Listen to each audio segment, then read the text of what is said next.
Alright, welcome to the stream. I'm Christopher and this is Challenger Tabletop. It's a painting stream today and I'm going to be painting a Genestealer Cults model.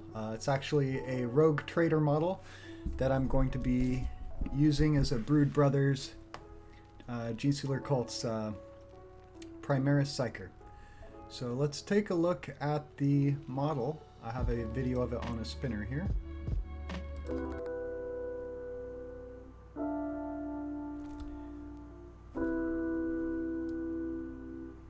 So here you can see the model. It's a Rogue Trader Psyker, and it's a bit small, so I did put it up on a sort of an elevated base. And this is what I'm going to be painting today. I have got it primed and ready to go. So let's get to it, shall we? I'm just getting my painting set up here, ready?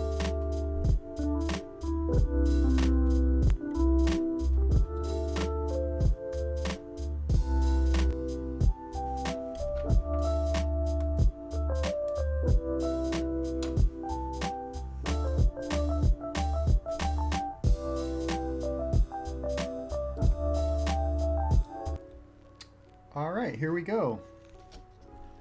Welcome to the stream. Here's the model. I'm going to be talking about Genestealer Cults a little bit while I paint this guy.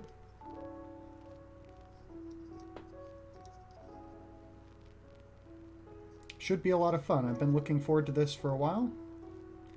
He is a kit bash. He's got the arm from a Genestealer Cults character here, normally holding a Genestealer Cults icon, and I've replaced the top with a Space Marine bike antenna. He's got a metal las pistol from a Necromunda model, and his right arm is a Genestealer Cults neophyte. The base piece here, the rubble or debris, is just a piece I cut off of a plastic train. Well, let's get painting, shall we? I've got my Americano here, got my paint water, gonna try not to get them mixed up, got my paints, and I have been thinking a little bit about what colors do I want to do this guy, and I think probably we're gonna start on his face.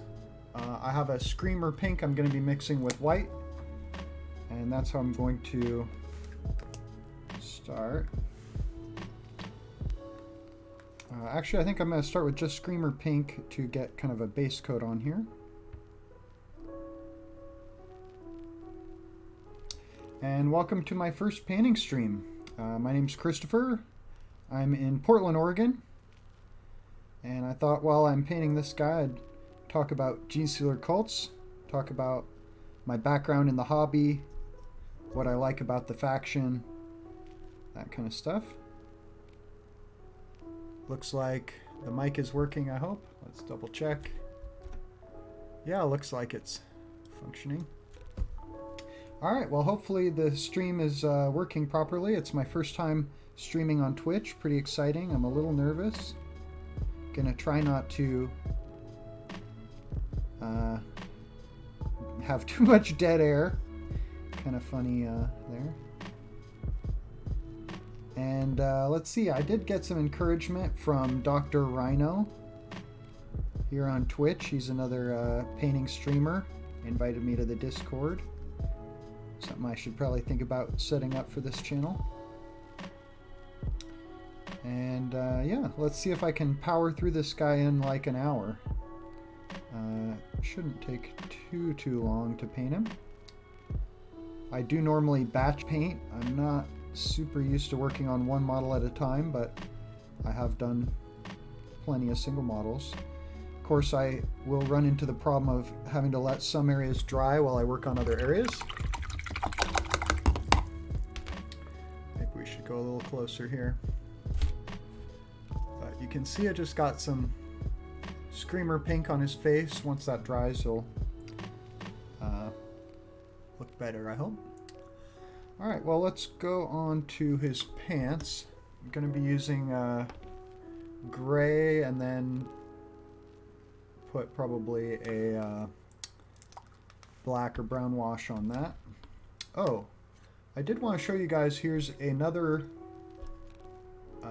psyker who I have finished painting, just so you can see kind of what I'm going for in terms of colors. I'll be using gold, black, brown, gray, and on this guy I did have some little gems behind his head where I went for red as a accent color, but usually I go for like a lime green accent on these guys.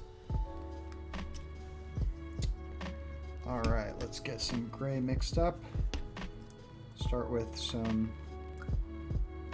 white scar here.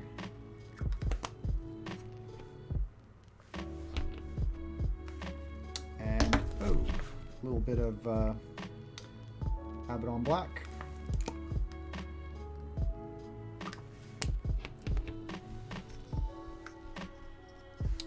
And I'm going to be doing his pants. They're going to end up kind of a brown, but the way I'm going to get there is a gray with like a brown black wash over it. We'll use Agrax Earthshade wash, I think. And my paint's a little too watery. I'm not getting good coverage, so I'm just going to try and get a little more white in the mix. I did take some time to shake up all my paints before I started, so hopefully that'll help things go a little smoother. He is a very tiny model. Helps I got a new painting light. One of these sort of halo-shaped ones, round lights. Circular, I guess. Been an interesting day today. I felt like I was coming down with COVID again, and I got a home test, and it was negative, but of course it could be a false negative, so hopefully I really don't have it again. Worst part was losing my sense of taste and not being able to taste coffee. Alright, well, let's talk about Genestealer cults, shall we? Or maybe we'll start with just 40k in general. I've been playing 40k since the 90s, probably mid-90s. Back when I was in middle school, I had a friend, Ian, who I would go hang out at his house, and he had a couple painted Space Marines that he had been given by a 40k player. Of course, these are the old Rogue Trader plastic beaky Marines. And that was my introduction to Warhammer, was those miniatures. And we both started collecting 40k. I know he had some Genestealers, some Imperial Guard, you know, Catachans. And I, of course, started collecting Space Marines. There was a hobby shop near my dad's that I would ride my bike to. And it was just like a place for me to go hang out by myself on the weekends. If I wanted to check out all the cool models. And I would spend my allowance on Space Marines and stuff, but I was a bit of a perfectionist, and I was never able to really get a whole army painted. I think I painted one model in high school I was really proud of. Maybe a couple, now that I think back to it. But I didn't really become much of a painter until after college. I was working at a video game studio doing animation. And that was where I kind of developed the discipline to sit down and paint for 4 or 5 hours, which is kind of what it takes to get through a whole army. I do kind of believe in powering through painting even when you're not feeling super motivated. Well, we're getting the pants done pretty quick here. I do feel like if you're having a hard time reaching an area with the brush, probably no one can see it anyway, so you don't have to worry too much. I see he's got a little bag on his belt, which I'm thinking of doing maybe leather brown, maybe brown bag and belt. But I am thinking about his shirt. I guess I'm going to go this same color I'm using on his pants, also on his shirt. So gray with Agrax wash coming up. So I remember a big decision when you're first getting into Warhammer 40k is what faction do you want to collect, and in the case of Space Marines, what chapter do you want to paint them as? And my first choice back in the day was Blood Angels, and I want to say it was because my friend was painting Dark Angels. So later on, after college, I was like, oh well, you know, I like the green, I'm just gonna paint Dark Angels. So I did repaint over some of those old minis, and I got the Space Hulk box set with the plan to use the Terminators for Deathwing Terminators in 40k. And so that was kind of the turning point when I started getting kind of seriously into 40k as a hobby, painting up these Space Hulk Terminators, and then getting into playing the game more. And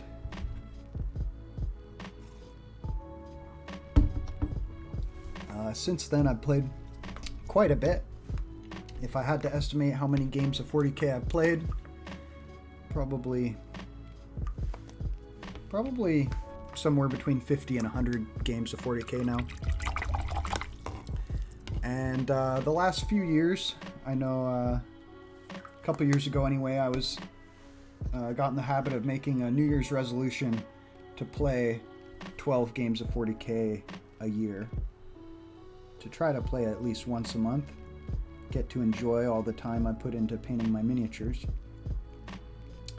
And I would say the last couple years I've probably played more than one game a month for maybe the last 2 years. And I had friends, fortunately, who were willing to come over during COVID, and kind of made that decision that I would have one or two people who was like, you know, in my bubble, so that we could play 40k together. And as far as I know, we haven't cross-infected each other or anything like that. But of course, like a lot of people, I spent a lot of the quarantine time at home painting 40k. So I am curious, of course, how all you guys got into 40k.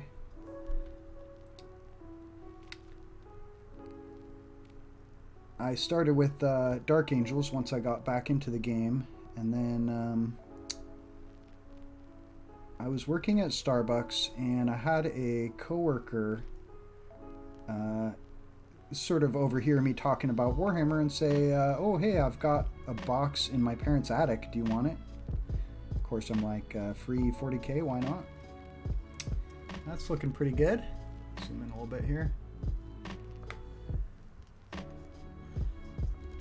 Well, I got a gray base coat there on his pants and his shirt.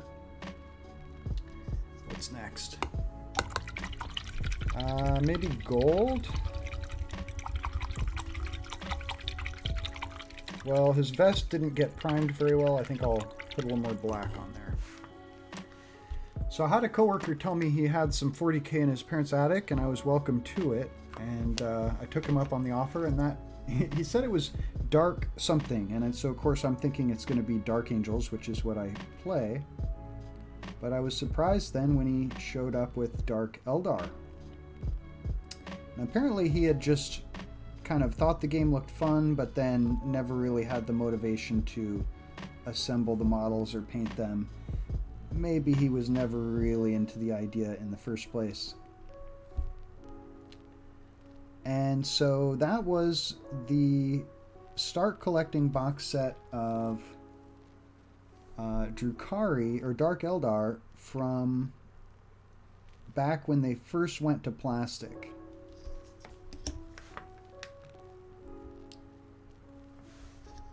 And so that, of course, that start collecting box became the beginning of a new faction collection for me. So with my Dark Angels, I had pretty much just been working on painting them more or less by the book. And with the Drukhari, I was kind of thinking now's my chance to do something original. You don't have quite the same pressure as you do with Space Marine chapters to sort of follow the Codex paint job, as it were. And so the Drukhari ended up becoming kind of like my art project collection. For them, I did kind of like a green camouflage, sort of like a sort of disruption camo like you see on World War II battleships, with sort of like black spider webs across like a dark teal. And I'm pretty happy with it, but I don't know if I would probably wouldn't paint them the same way if I was starting over again, but I'm happy with how they look. And I have had a lot of fun on the beasts and the raiders vehicles, really just sort of trying to make them artistic. And so for years, after I bought the Space Hulk box game, I had the Terminators painted up for my Dark Angels, but I just left the Genestealers more or less sitting in a box. Eventually I did paint them, and then I started thinking, well, maybe I should turn them into something.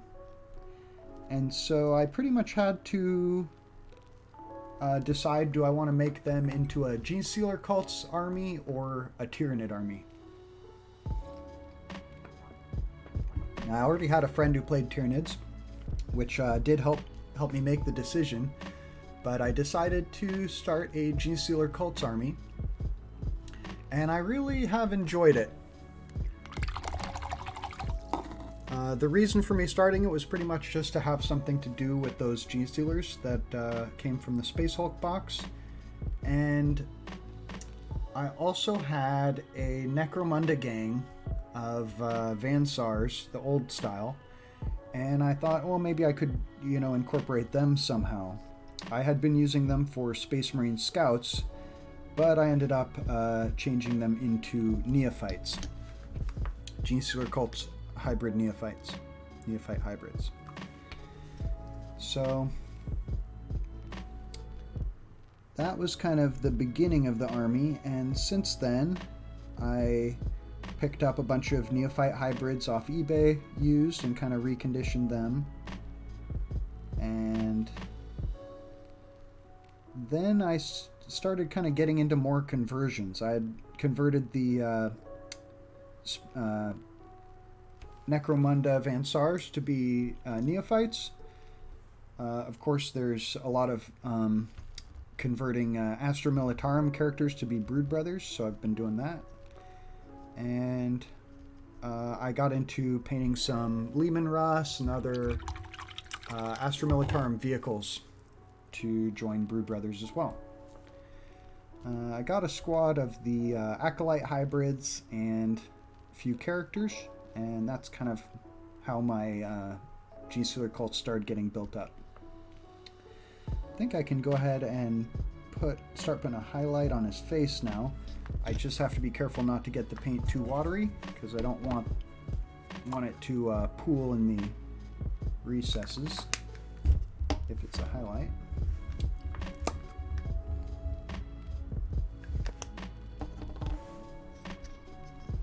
So I'm mixing more of the Screamer pink to make a lighter pink. And I'm trying to kind of dry brush some of the water out of my brush, and it's not working too well.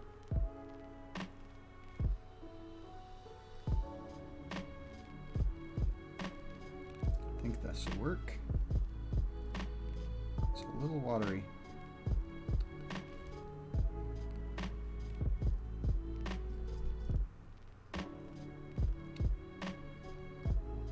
So, in terms of playing Genestealer cults, I've probably played now about somewhere between 15 and 25 games with them. And they definitely don't win a lot. I would say that I have experienced the fact that they're kind of bottom tier right now. But it's not really something I would complain about. I do think they can win when played well with a little bit of luck. I'm not one of those people who thinks that bottom tier lists can't win a game of 40k. But then again, I am a sort of an at-home hobby player, not a tournament player, where I understand the meta gets a lot tighter at the higher levels you play. I've never been to a tournament, so definitely on my to-do list.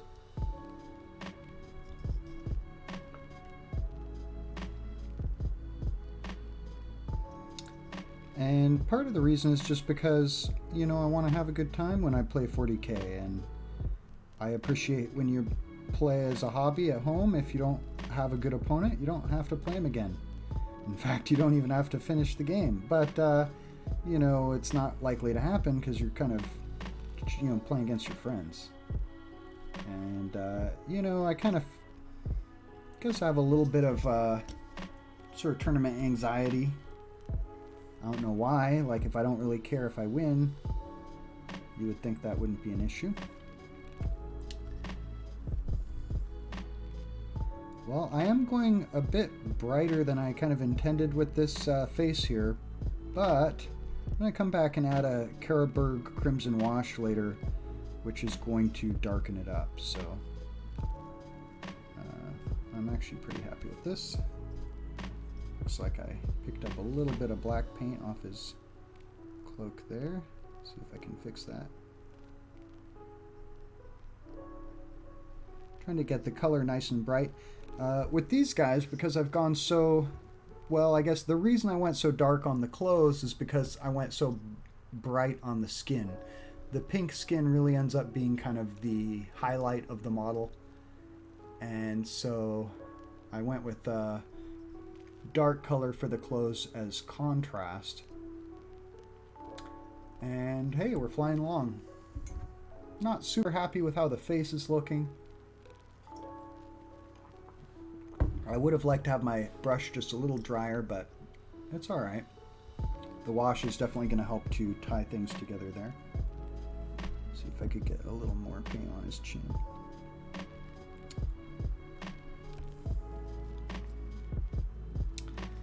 All right, so far so good.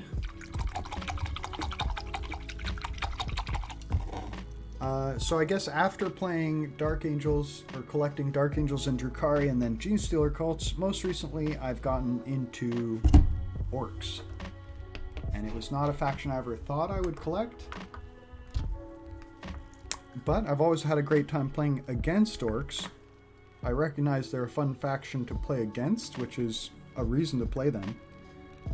And in the end, I ended up getting into Orcs because I was interested in scratch building.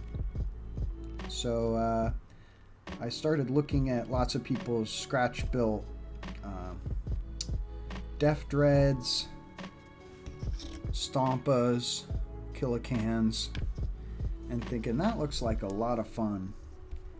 And just as far as a hobby, I thought it wouldn't be too expensive to buy some of that white plastic card and start building some vehicles just as hobby.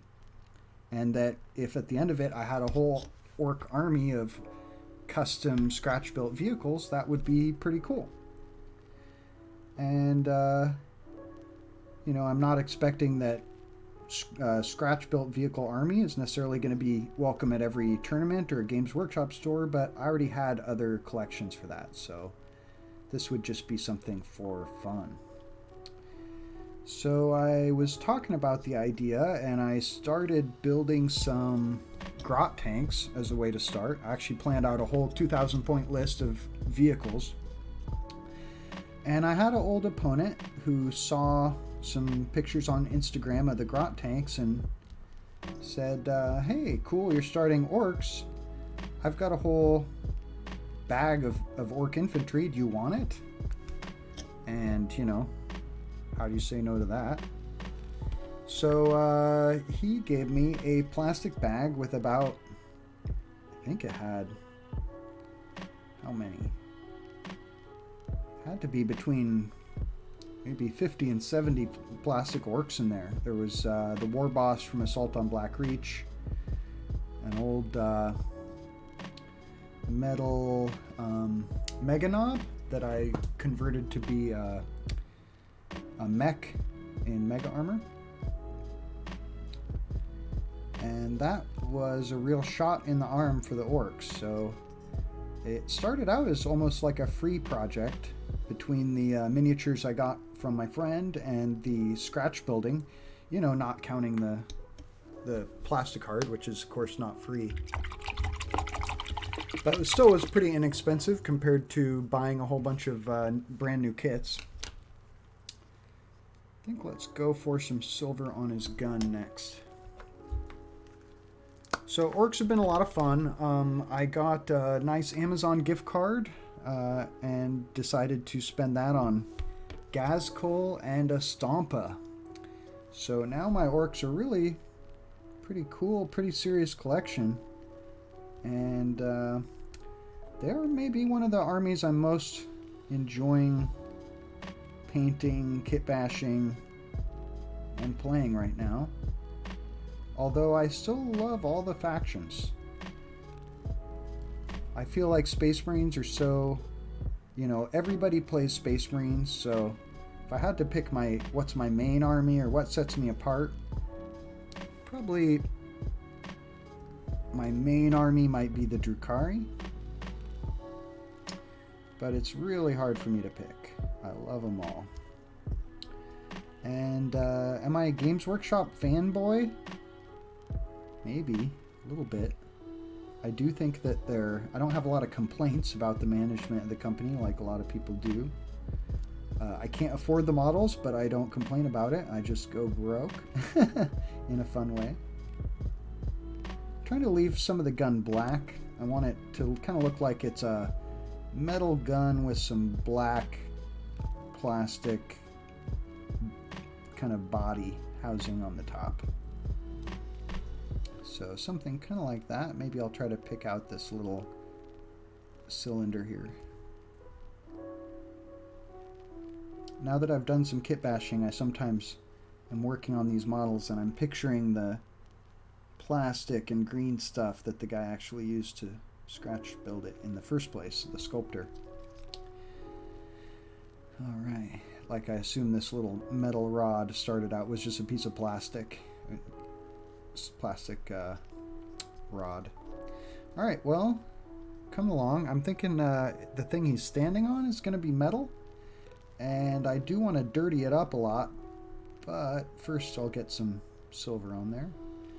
I am not, of course, like a Golden Demon level painter who's going to be doing non-metallic metal for weeks at a time on a single model.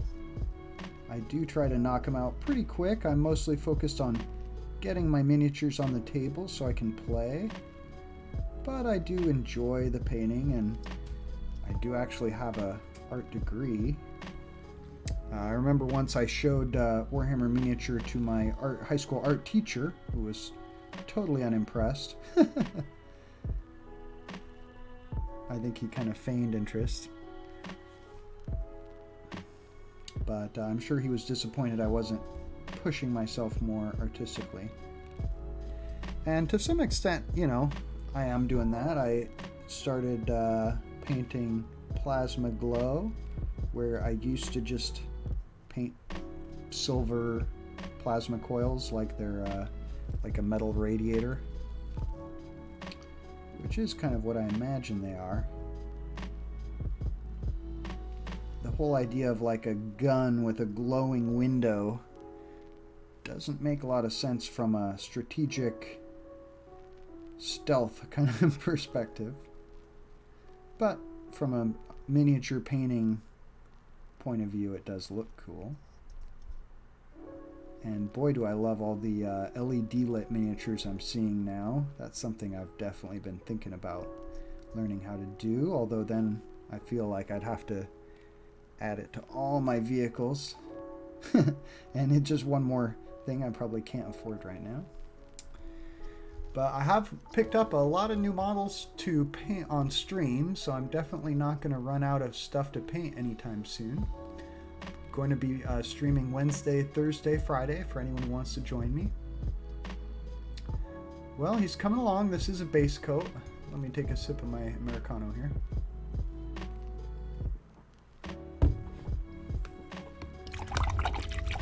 Well, where are we going next? Oh, I know. I missed something. I wanted to paint gold. On his cloak, he has a couple little fasteners. They're like, I guess you'd call it like a brooch. Is that what you call it? My brush is a little too wet.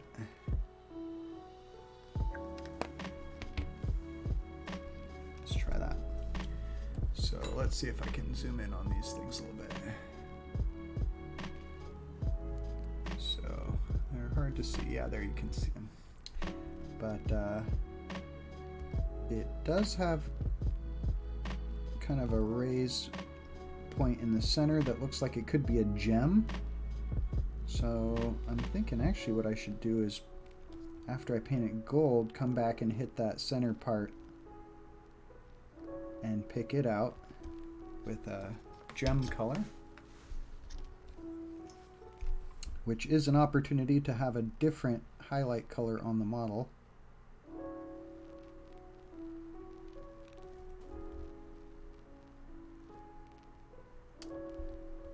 And I am probably going to paint the whole model with this one brush. I'm using a S base brush, so I guess that's a small basing brush. And I do tend to mistreat my brushes, but just use them till they fall apart also, and then replace them. And I certainly respect and admire people who take great care of their brushes, never get any paint in the ferrule, and so on, but I'm not one of those people. Let's see, I could paint the rest of his base now. I'm going to go for a gray there. Generally, the theme I have going on my bases is like a ruined city, kind of. So gray with debris is kind of what I'm going for. And I am just mixing paints on my, what would you call this? My brush case? I'll give you guys a peek at that. Yeah, just totally coated with paint. This is one of these kind of, I don't know, what is that? Reed or straw kind of case that wraps around brushes. I just use it for a palette as well. Alright, so I got my gray here. And it's a bit darker than I like for a base, but I can come back and make it brighter. Just gonna go ahead and get a first coat on there. Hopefully without breaking this guy. I do have a lot of fun naming my characters for 40k. I feel like that kind of makes the game a little more fun. And originally I was gonna name this guy Prince Caspian. Of course, from the Narnia books. And my reasoning was he's kind of small, and it would be a good explanation if he was juvenile, or juve in Necromunda terms. And I'm thinking he's, you know, like a teenage psyker. That was kind of where I was going with that. And I don't know why the name Prince Caspian jumped out at me. I think maybe the fact that he was carrying this sort of long staff looked kind of regal or something. I'll zoom out a bit here.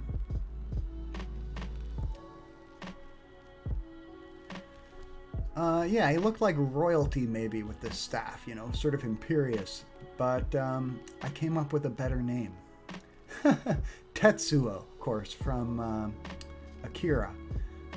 Has out of control psychic powers. He's super powerful psyker, so what you know, I'll just rip that name off and enjoy thinking of him as my Genestealer cult's Tetsuo.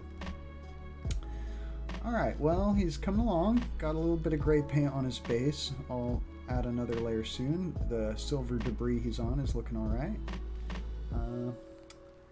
Let's see, where do I want to go next with this guy? His vest I was thinking is going to be black. Maybe let's come in and do his belt and his little hip pouch.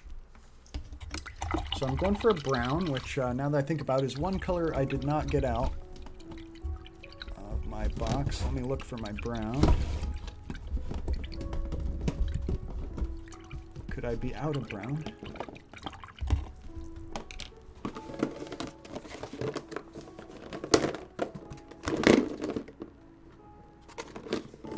Here it is. Alright, so I'm going for a lighter brown, and then I'll come back and add a wash to darken it up. So I'm going for that XV88 Tau brown here. And I would think about maybe going to a smaller size brush for this, because it's a pretty small little area. I do have a nice small brush. It's probably not my best one though. Here we go. This will be perfect for that small area. This paint has not been shaken yet, so I'm going to do that really quick.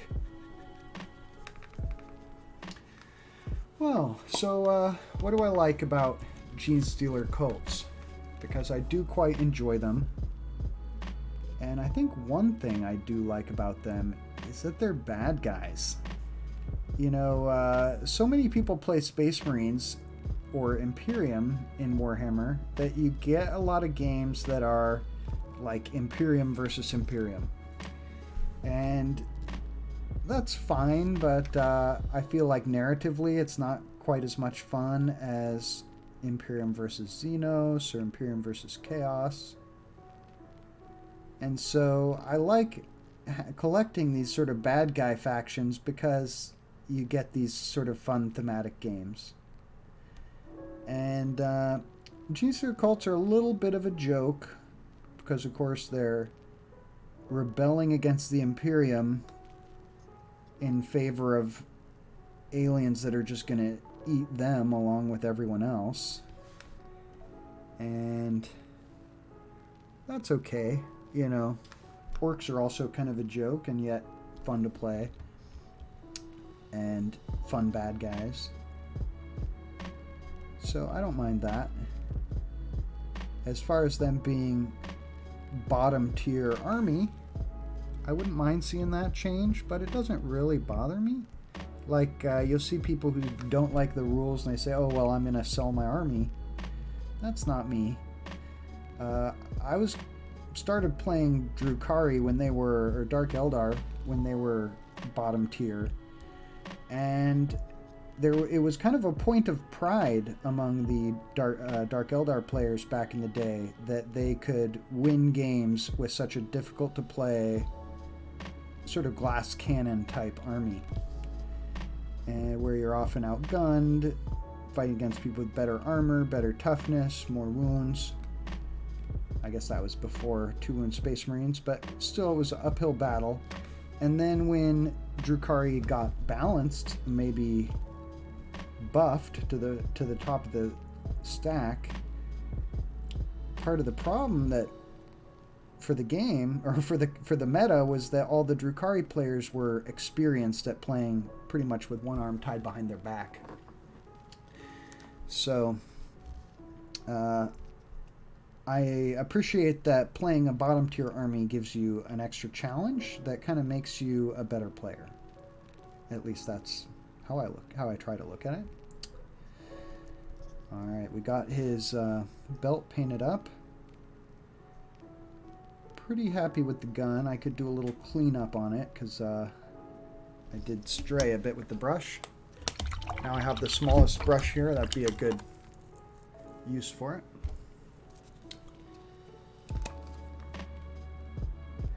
And then I find Genestealer cults very fun to paint, which I think in a hobby like 40k, you can't really overestimate how important that is. Because if you enjoy painting the models, it kind of gives you a reason to want to put them on the table. And then, you know, if you don't care too much about win or lose, that's kind of like all you really need. models you like to paint, want to play, and someone to play with. Of course, models to paint, play with. But I do think it's gotten a little easier for people to get into the hobby now that we have 500 point and 1000 point games standard as like a basic format of 40k. Certainly 1500 and 2000 points used to be stock standard. Now it's a bit more lower bar for entry, I'd say. I'm thinking I want the other brush to do his boots. I just want to, well, maybe they're ready for highlight. There's one spot I missed on his boots. I'm going to put the really fine brush away. I don't think I'm going to need it right away again. And let's go back to black. I saw a little area on his boot that had a white spot.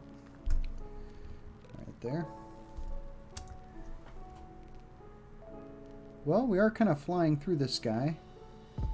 He has a lot of black the way I want to paint him, and he was primed black, so that speeds things up. I see. On his glove, he's got a little metal plate. Let's do that silver. And then on his staff, he has some cloth wrapped around it, like a kind of a handle. Let's do that brown. So I'm gonna switch back to probably brown first. Hit that handle. And I do still have plenty of water on the brush, so it's going to go on pretty smoothly. Trying to always water my paints down.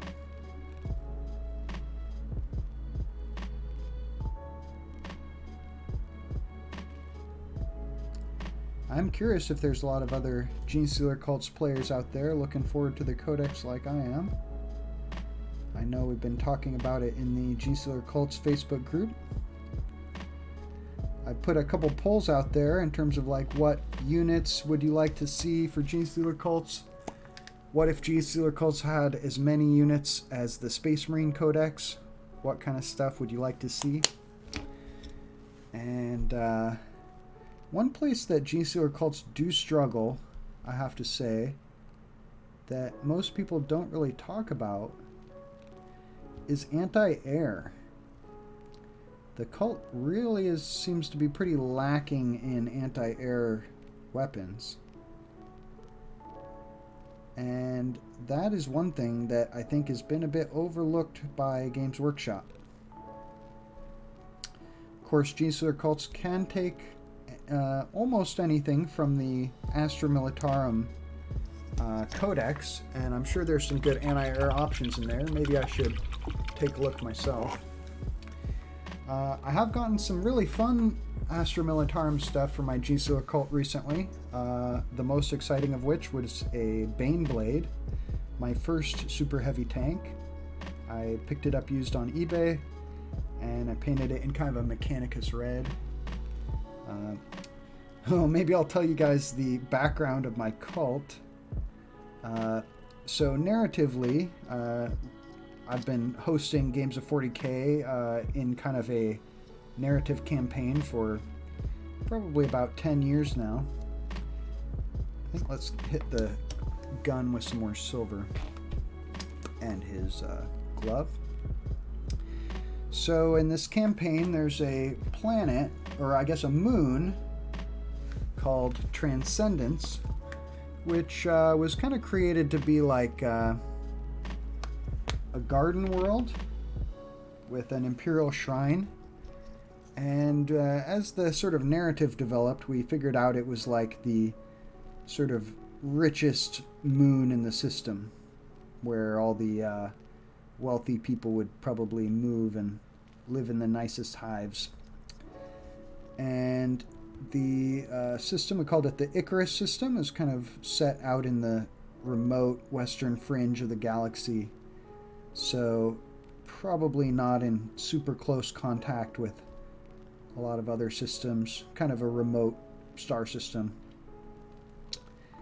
And that ended up being where the home of this cult. The moon came under attack by Abaddon and his Black Legion during the 13th Black Crusade.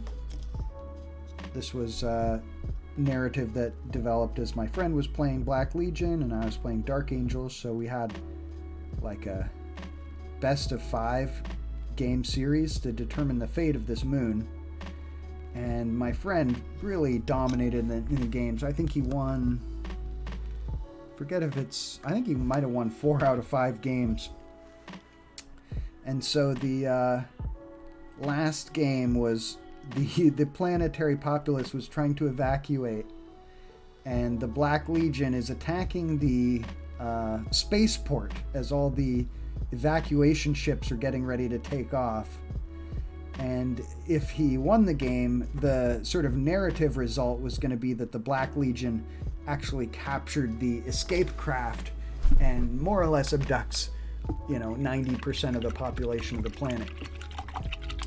And it kind of made sense that the people who would be allowed on the escape craft would be all the sort of wealthiest, most well-off imperial citizens. So that was kind of some humor, was that the sort of richest people who had the golden ticket to escape were the ones who ended up getting captured and enslaved by the Black Legion. Whereas the sort of less important imperial citizens would be the ones who were sort of left to fend for themselves in the aftermath in these sort of abandoned hives. And this was about the time that I was starting to work on the Genestealer cults. And so it just kind of made sense story-wise that my Genestealer cults must be taking over the hives in the aftermath of Abaddon leaving the planet with all of his victims.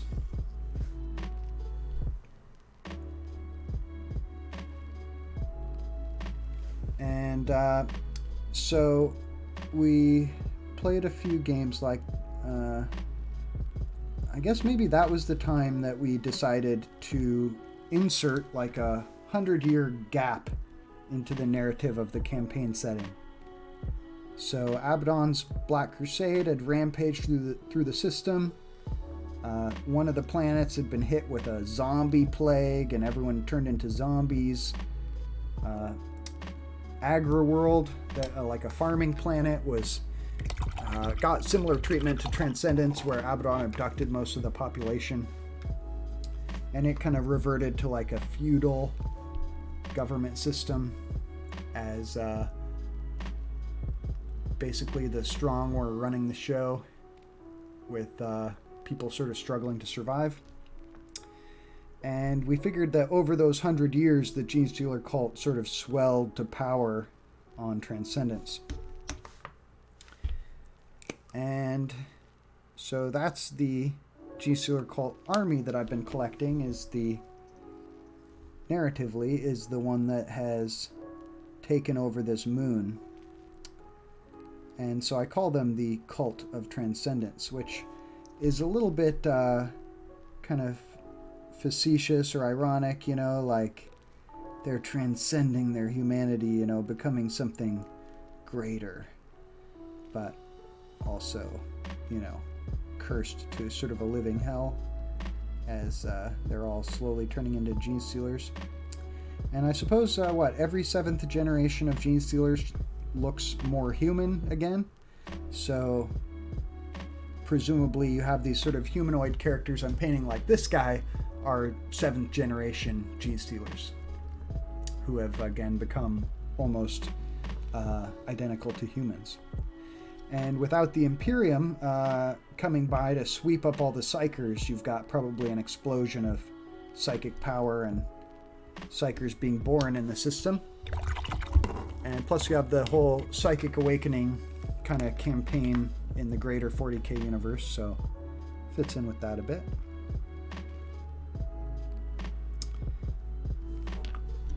So I'm actually painting 3 of these Brood Brothers Primaris Psychers for my Genestealer cult. If you count this guy who's already done. Here you can see they're starting to look a little more similar.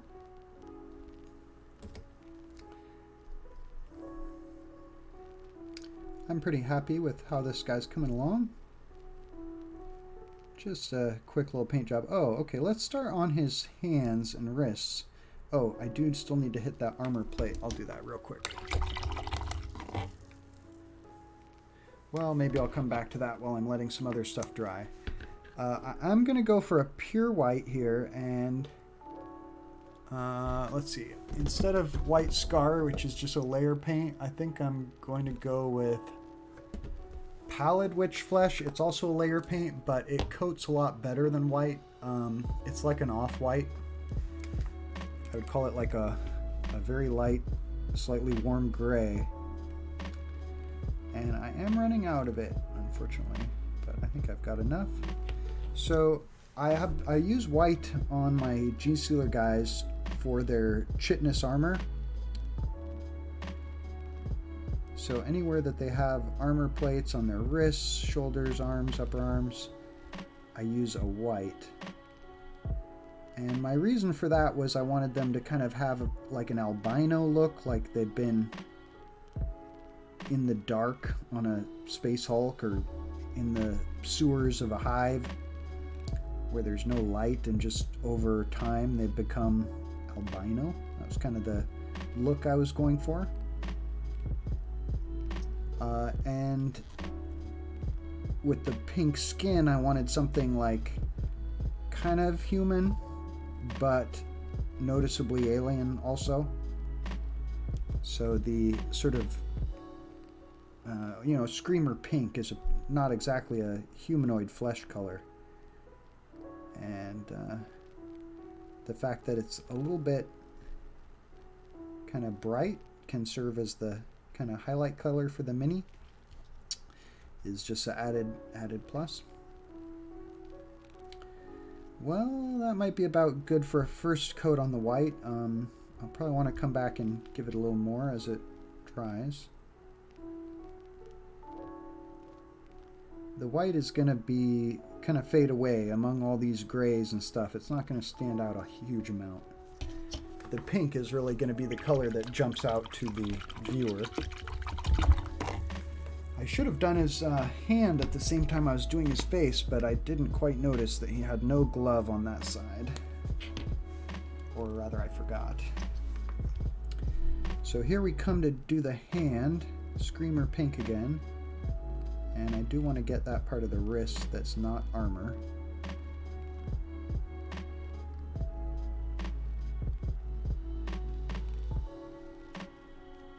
Alright, here we go.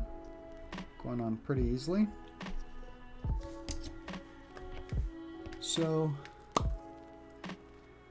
in terms of playing Genestealer cults, they are a unique faction to play in that they have some very unique rules. Of course, I'm talking about Cult Ambush in particular. And I have to wonder, is Cult Ambush going away? I was going to talk about the sort of reveals from Games Workshop about the new codex closer to the end of the stream, but I will mention the Crossfire Rule that they've been talking about,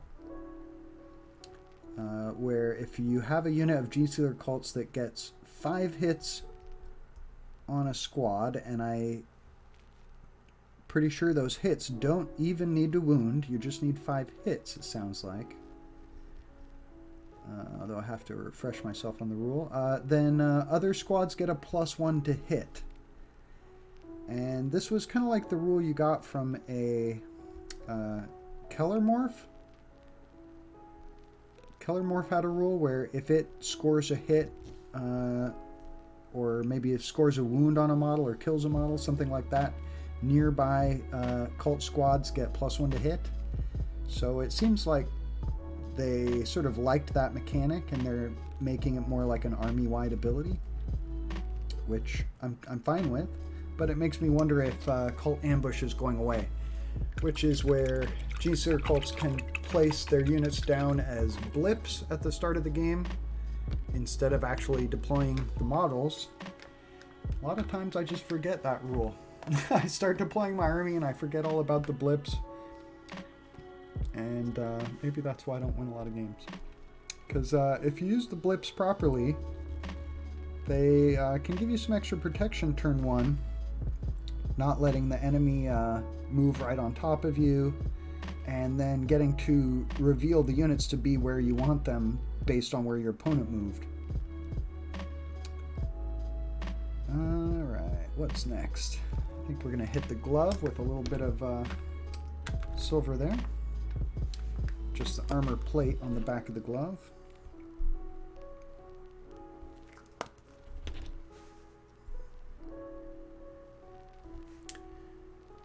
It seems like this camera setup's working out pretty well. First time trying it live. Pretty happy.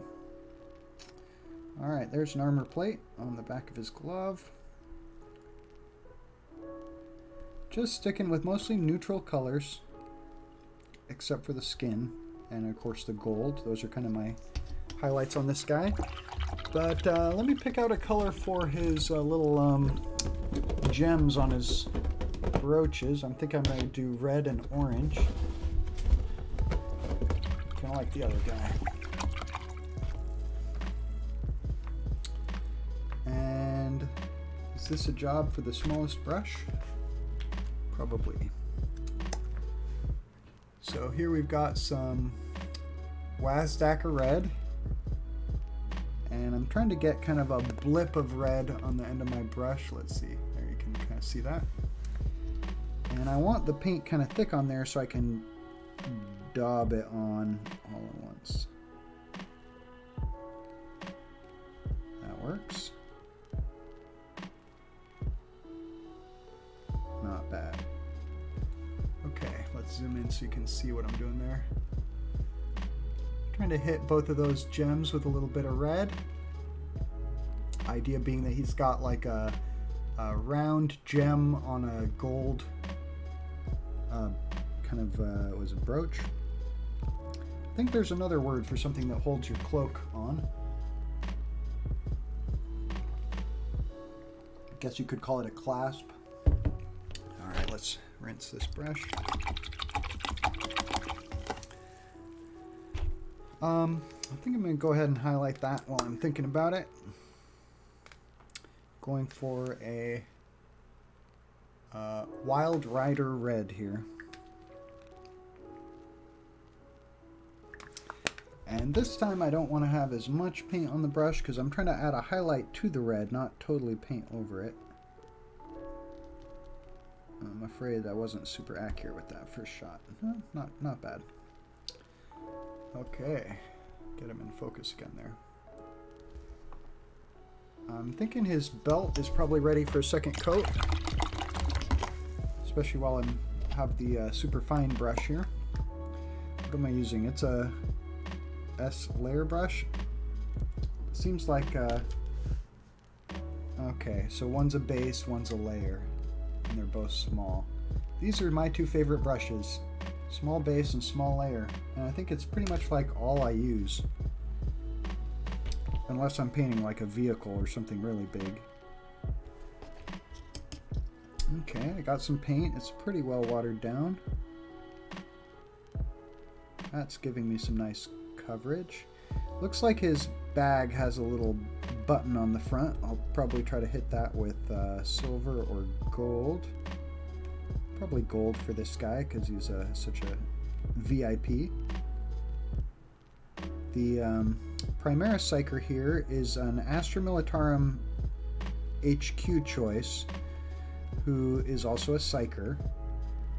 And there is a very unfortunate rule that Genestealer cults have been suffering with for a while now, or at least in this last codex, which is that they're only allowed one of each character.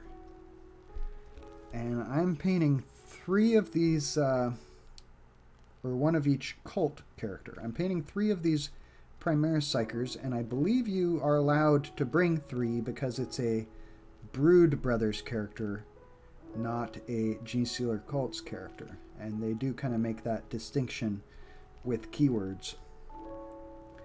So As far as I know, I can field 3 of these guys, which is why I'm painting up 3 of them. And I don't know if that's really a good idea. Characters are not the best. Bringing 3 Psychers is kind of bad because your opponent can choose kill 3 Psychers as secondary for 15 points, right? Exterminate the Witch. I think that only requires you to kill 3. So you'd definitely be giving up some secondary points if you bring these guys, but yeah, that's something for tournament players to worry about, right? I really don't worry too much about winning when I play. I'm mostly there to have a good time and use the models I want to use. If they're not the best in the meta, it doesn't worry me much. It doesn't bother me. Alright, so I'm going back to the pink to add a highlight to the hand. Just starting with white when I'm mixing my colors so that I don't pollute my white by going into it second, or don't have to rinse my brush every time I go in a paint pot. Alright, coming in to hit the hand with a little highlight, I would like to just pick up the ridges on the hand, which is going to require my brush to be pretty dry. Tried to get some of that paint off it. That's working. Alright, I'm happy with that.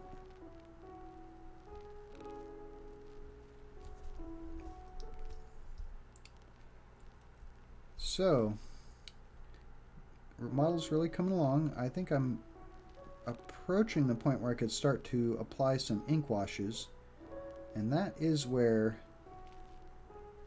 the you have the most risk of, you know, messing up your paints by trying to do 2 ink washes next to each other before they dry. So I do have to be careful about, you know, paint bleed and that kind of thing. And also I've noticed if you're painting with white, like this skin I'm painting right now has white mixed into it, this pink, there is white really has to dry all the way before you apply any kind of ink wash to it. Otherwise, if it's at all wet, even not fully dried, it when you put the wash on, the white will somehow like re-wet itself, and the wash and the white will sort of mix together, which is not at all what you're going for when you apply a wash. You want it to differentiate itself into the cracks and crevices. Alright, well, this is pretty much looking base coated to me. I haven't been in the habit of painting eyes on these guys, at least not every single one, but it seems like painting on stream is a good time to do that, but I'll probably be better off doing the ink wash first and then coming back and hitting the eyes. So what do I want to ink wash first? Probably the pants and the jacket, because that gray, I'm satisfied with it. It looks pretty light right now. Maybe this side needs another coat. Let's do that real quick. And of course we are having to go for white again here, which means it's really going to have to be dry before we ink wash it.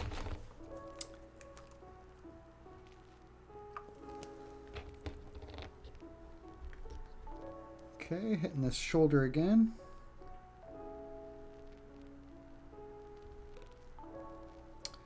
So should you collect Genestealer cults? I would say yes. Recently, I think Games Workshop's been doing a pretty good job making each new codex that comes out either balanced or good.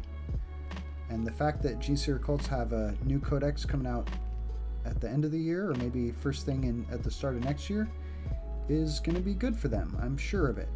Especially because they're bottom of the barrel right now.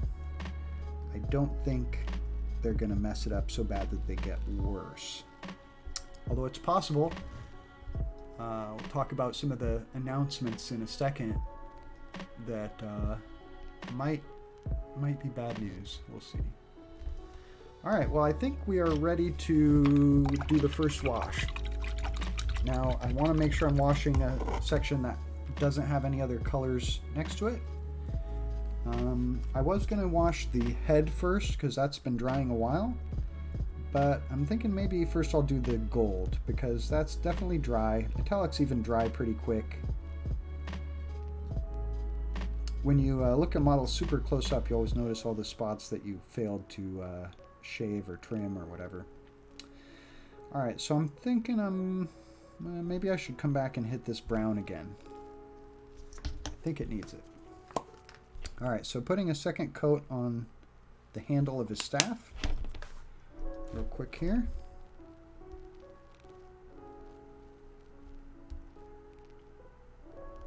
That looks better.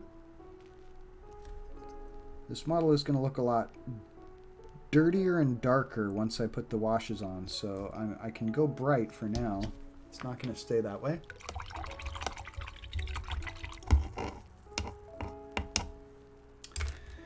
So, hopes for the new codex. What would I like to see? I think the things I would like to see most are a decent answer to air units, which Genestealer Cult are kind of missing. I'd like to see an air unit for Genestealer Cult, which they're also kind of missing. I kind of picture something like a floating garbage truck. I think that would be cool. Maybe like a flying transport. They don't need it right now. The ability of all the Genestealer Cult models to come in from Deep Strike or come in from underground means they really don't need to have everybody in transports, and they maybe don't have the best use for like a fast flying transport, but I think it could be cool. Maybe have the ability to drop models out after it moves or something else that would make it good. So I actually did put a poll on Facebook of what units would you most like to see for Genestealer Cults. I'll read through some of those results, at least some of the top results in a little bit. Maybe if we have to wait for some stuff to dry. Alright, well here I'm giving a black ink wash or a null oil wash to the metal areas. Let's do that. And his gun. And I'm usually pretty sloppy with my ink washes. I just try to dirty it up pretty well.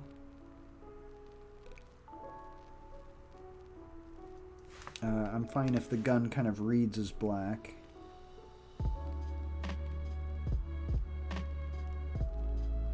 So far so good. And I'm not really trying to hit the hand with the wash. I'll use a Karaburg Crimson there. And one thing I'm thinking is that the black areas, like his cloak and his boots, should have a highlight. And I'm not going to go crazy with it, adding a bunch of leather detail, maybe his glove. But just like a little bit of gray before I come and hit it with a ink wash, so that your eye does pick up more of a highlight and the black doesn't all just fade together into shadow, which is what it's kind of prone to do. So I'm going back to Abaddon Black and White Scar here. Starting with a little bit of White Scar. It is a very, honestly, it's probably my least favorite paint, White Scar. Very chunky and dry. And hard to get it into like a very smooth coat, and it doesn't cover that well. I don't have a lot of good things to say about it. I much prefer that pallid witch flesh, and I would use it almost everywhere, but I'm kind of running out of it. Okay, so I got my white. Let's get some black and mix a gray. I had some Administratum gray, but I think I've run through pretty much all of it. So I want this gray very dark.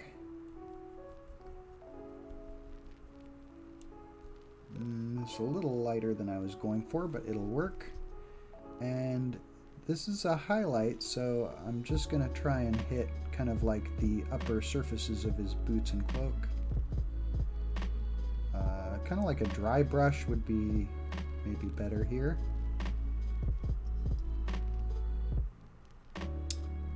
But this will work.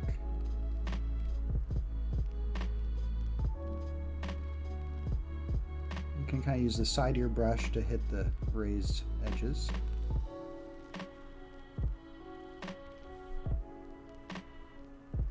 looks good. I'm happy with that.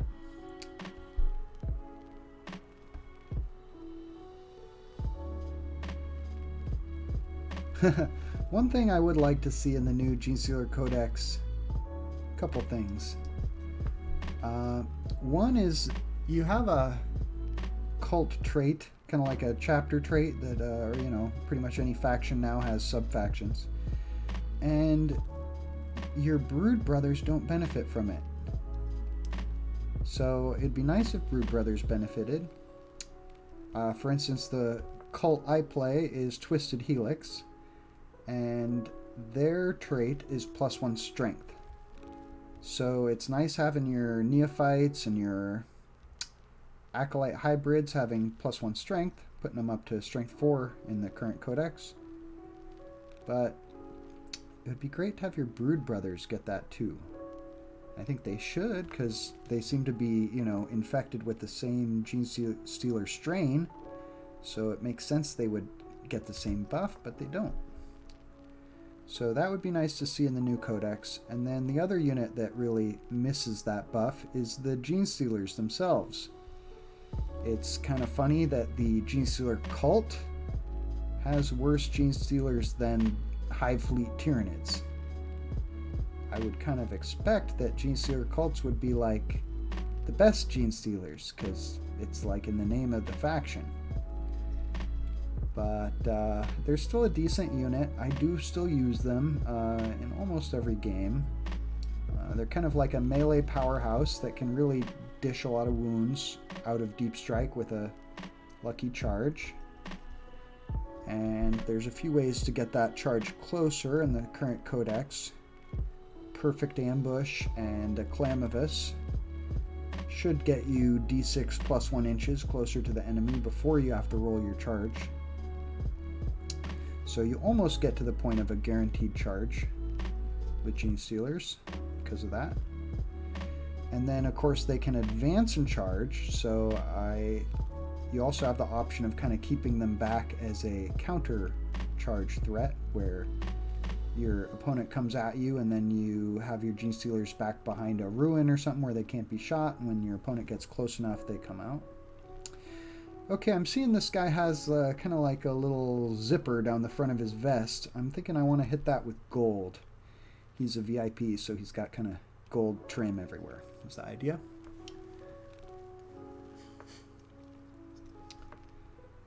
And pretty soon I'll be able to do that ink wash on his skin, on his face and his hand.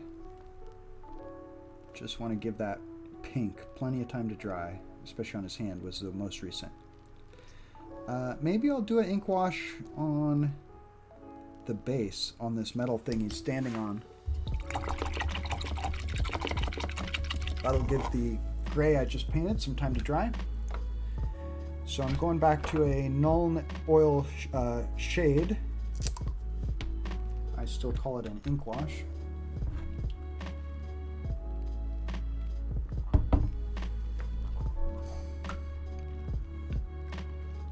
Let's see, how long have I been painting? 8:16, over an hour. So here we go, just gonna go heavy with the ink wash here on the metal.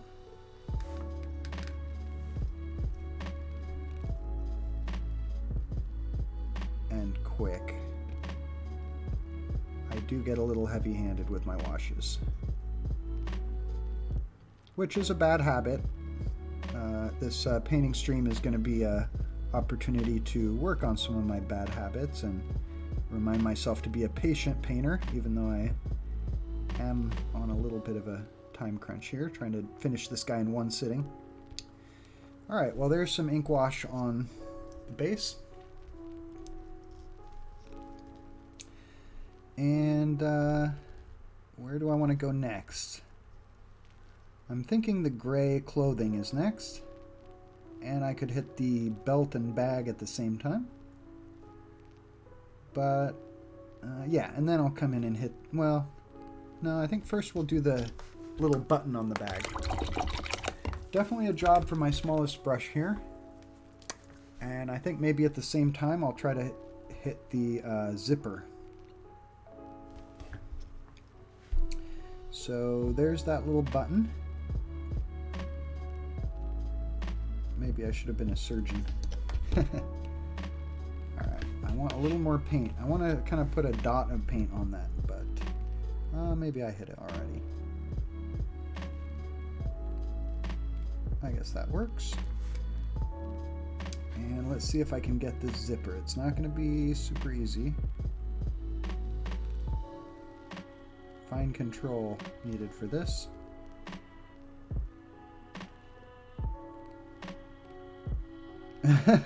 Pardon me while I'm silent for a second as I try not to mess that up. I think that looks pretty good. I wonder if I should try to hit any more of his collar. I could try to do like a gold trim all the way around his collar, but I don't think it really calls for it. Looks to me like just right at the neck is all. I'm happy with that.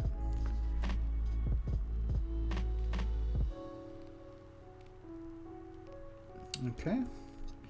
I did, I think I missed just a little bit with on the right edge, but that'll disappear once I come in and hit it with the ink wash. So I'm thinking on the vest I'm going to do a black ink wash because I want it to look like a black vest. But I'm going to do the Agrax Earthshade now on the gray clothing, which will make it look like a gray-brown or a dirty gray. So here's my Agrax Earthshade, probably my favorite Games Workshop paint. I like it better than Nuln Oil for shading almost every color. And even on black, it gives it more of a dirty, lived-in look, and I like that. So, kind of loading up on ink here, but at the same time, try not to totally overdo it. And I want to hit all of his gray clothing with this. And maybe just give that button another few seconds to dry while I do. I'll hit that last. So, going around the model, trying to miss the boots and stuff because I'm going to wash that with black. Or maybe even just a watered down black paint.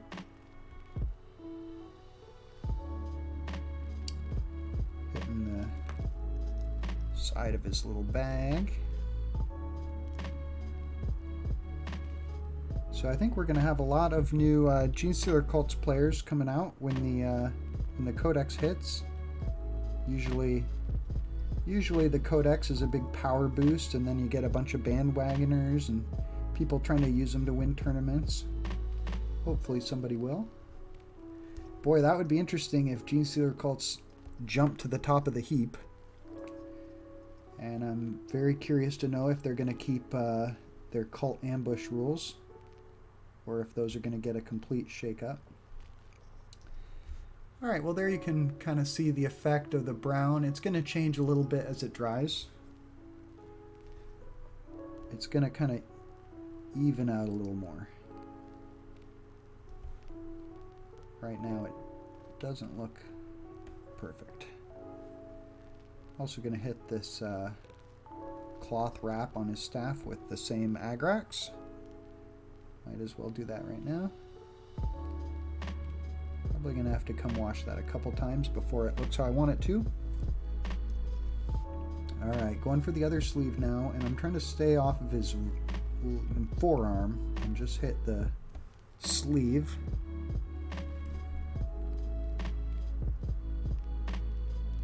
Alright, so far so good.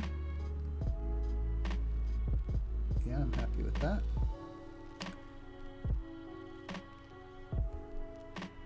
Okay, so we've got that sleeve, pant leg.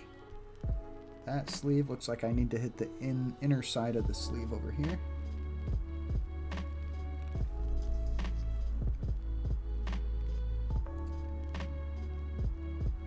Okay.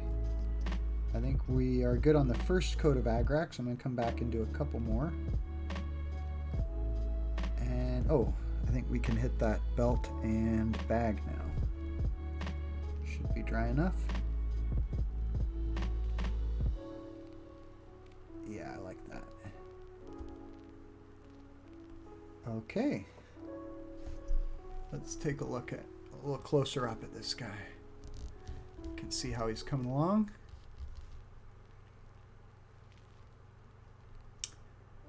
Starting to look like kind of dirty clothes.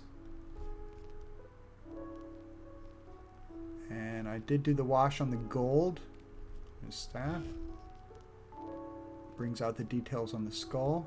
Gun is pretty much done. Did I miss a bit with the pink? Maybe a little. I think I'm just going to leave that for now. So what do I want to wash next? The skin or the black? I think the skin, because the black I painted more recently. So we're finally going to break out the Karaburg Crimson here.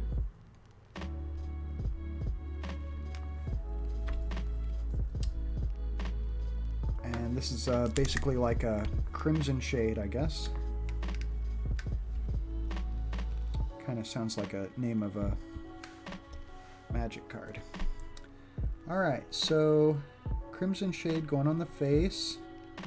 Again, I'm going pretty heavy because I want to make sure it goes into all the details. And I'm not really trying to get a bunch on the top of the head, but I'll get a little bit. And you can kind of pull the ink wash around a little bit with the tip of your brush, which is something I try to do to get it where I want it. Alright, it's looking pretty good. Going down to the neckline just to make sure and kind of hide the place where the colors change. Alright, so there's the Karaburg Crimson ink wash on the face. Let's get the hand now. Oh, that looks good. I love wash because you just like one brush stroke and it's done. So easy. Feels like cheating sometimes. And I'm just not going to touch it anymore. That's looking good. Now his eyes came out very dark. I was going to come in and paint his eyes and they're like just black holes now. But that kind of looks good, I think. I'll zoom in a bit so you can see.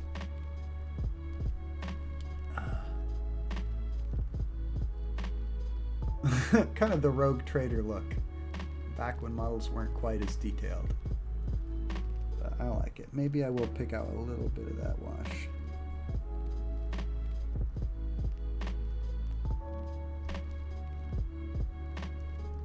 Okay, so the hand and face are washed. I think what we have left is the black.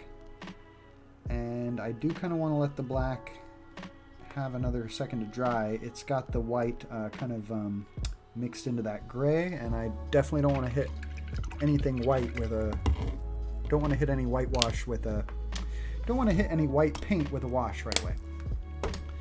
So we'll give that a second to dry, and then I think we're getting pretty close to done. Well, I suppose one thing I could do is hit these gems with a little point of highlight, like they're reflecting some sun. So for that, I'm going to go with a white and my smallest brush. And I'm basically just looking to do the tiniest little point of white inside that red gem on his shoulder, or on his cloak.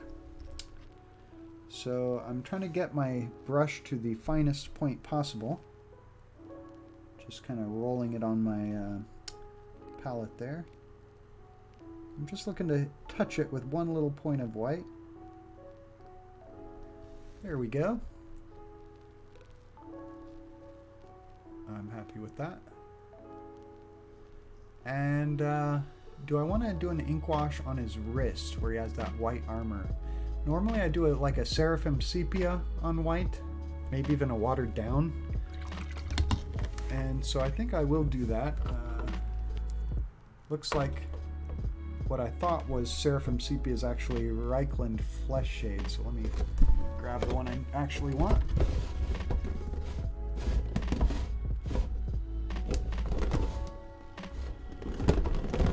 Of course, the paint you're trying to find is always the one that's hardest to get to in your bin, I've found. Okay, here's the Seraphim Sepia wash, or shade. Guess we'll zoom out just a bit. And I'm going to be using this on his wrist, and I really don't want to do too much. I like that it reads right now as white, and I don't want to spoil that. I just want it to look like a little bit dirtier of a white. And this Seraphim Sepia is kind of a yellowish color. So I'm just going to try to do a sparing amount, move it around with my brush, just about like that. So you see there is kind of a yellow tinge to it now, and that doesn't really bother me. It's kind of what I was going for.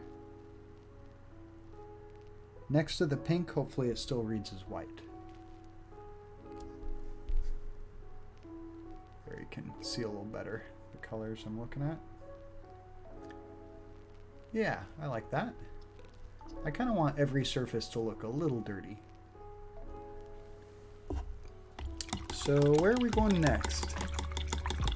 Getting close. Close to done.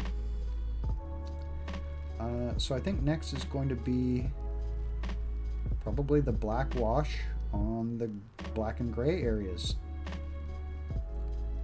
Hopefully they are dry enough.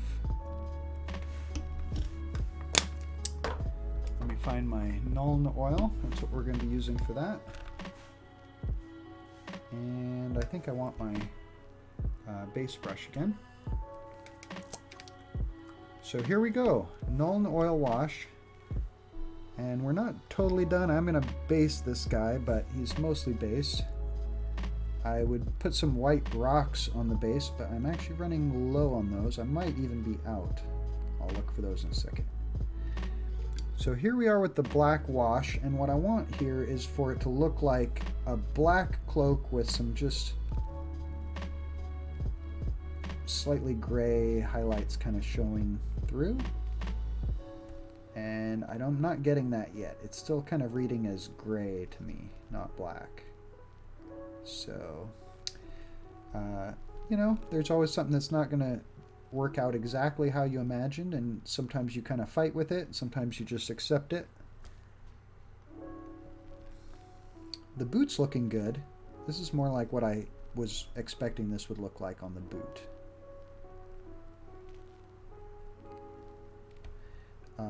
The base he's on was also washed in black, so it's not a problem if it spills down a bit. Oh yeah, I'm going to come back and do another brown wash on the clothing, I think. Don't want to forget that. It's really fun for me to finally be doing the stream, even if nobody's showing up yet, because I've been holding off on painting for probably 2 weeks, saving up models to paint on stream.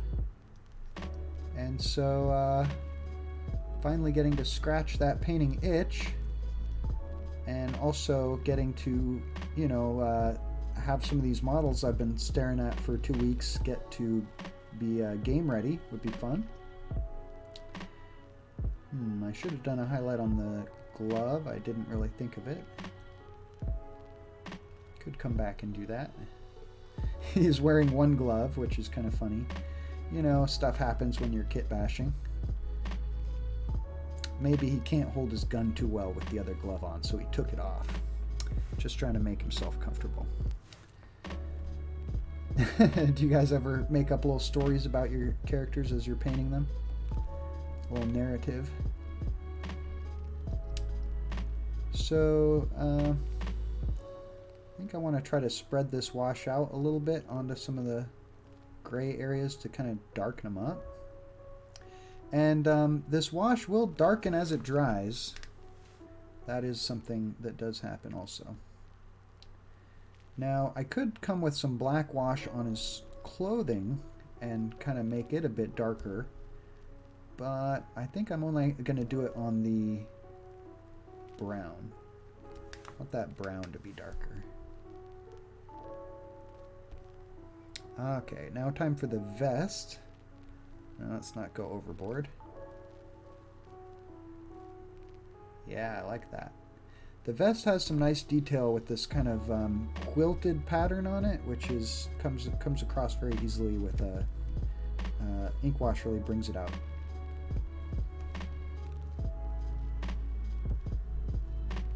All right, something like that.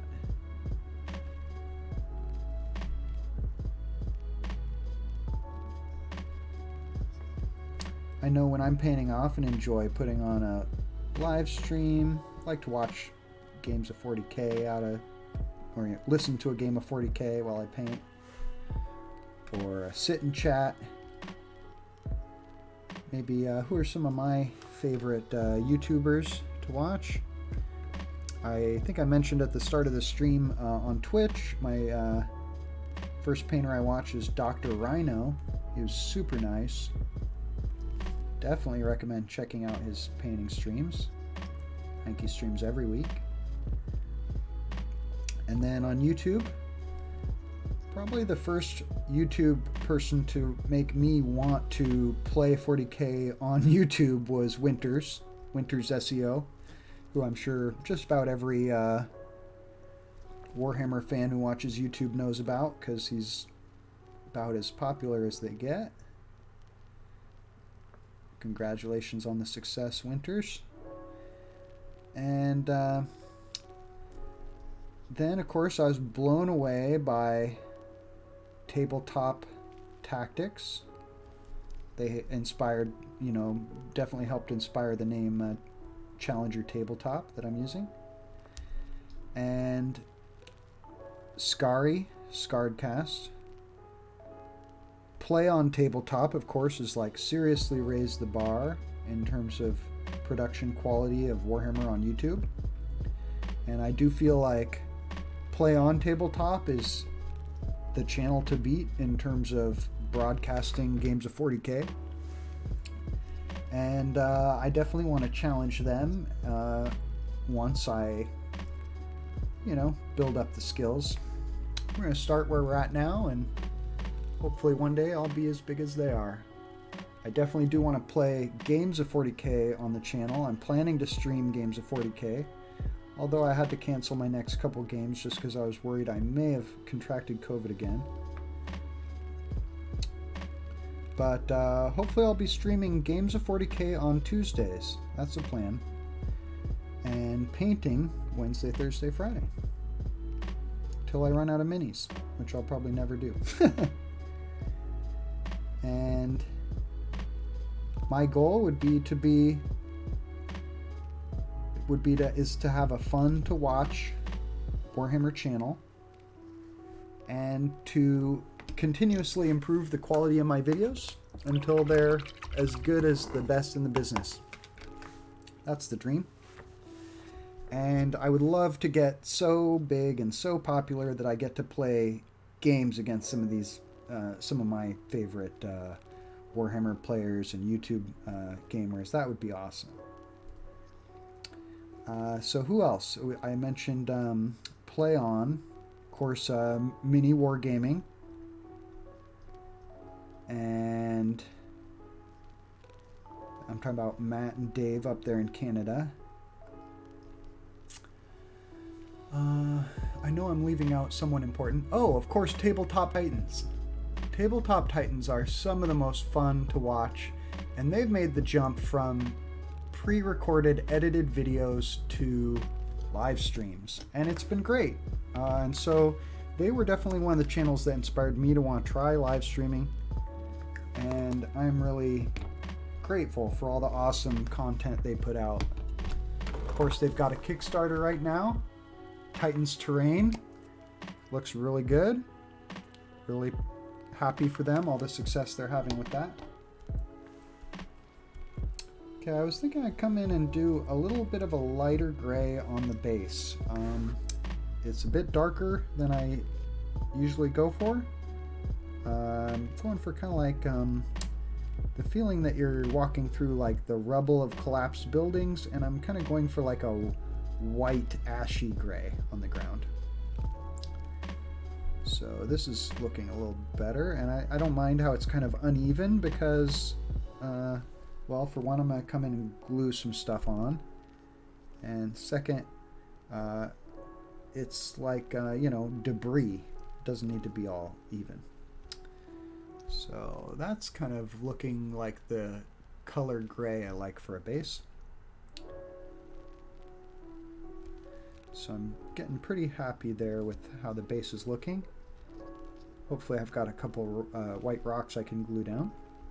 Now, sometimes I do come back after the wash and add some more pink to like the head, or especially the top of the head, where it might be looking a little dark, considering it should be getting, you know, struck by light from above. I think next what I want to do though is add a little more Agrax Earthshade to his gray clothing. Right now the gray sleeve and the white wrist are a little too close in color, and I want to differentiate that a little more. I want his clothing overall to be a little bit darker, and that's also going to make his skin, his pink skin, pop more by contrast. The darker the color next to it, the brighter it's going to look by comparison. So here we got some more Agrax Earthshade. I'm probably overkill there. And this is it. This is really giving me what I want. So that first layer of Agrax did dirty it up, but not enough. This one is really giving it a brown tint, which I like. my idea for these, based on the narrative, is that these my Genestealer cult are all wearing clothing and stuff that was manufactured by the Imperium, which hasn't controlled the moon in 100 years. So like all the clothing they're wearing is like 100 years old. If you imagine clothing from like the 1920s, if it's been in somebody's attic, it's like rotted away to nothing. You know, so these guys are probably at the point now where they're like running out of good clothing, and they're always having to like search through the hives for more stuff because they don't really manufacture anything anymore. What do? They're probably, you know, focused on trying to spread the cult and the Genestealer infection to other planets in the system now.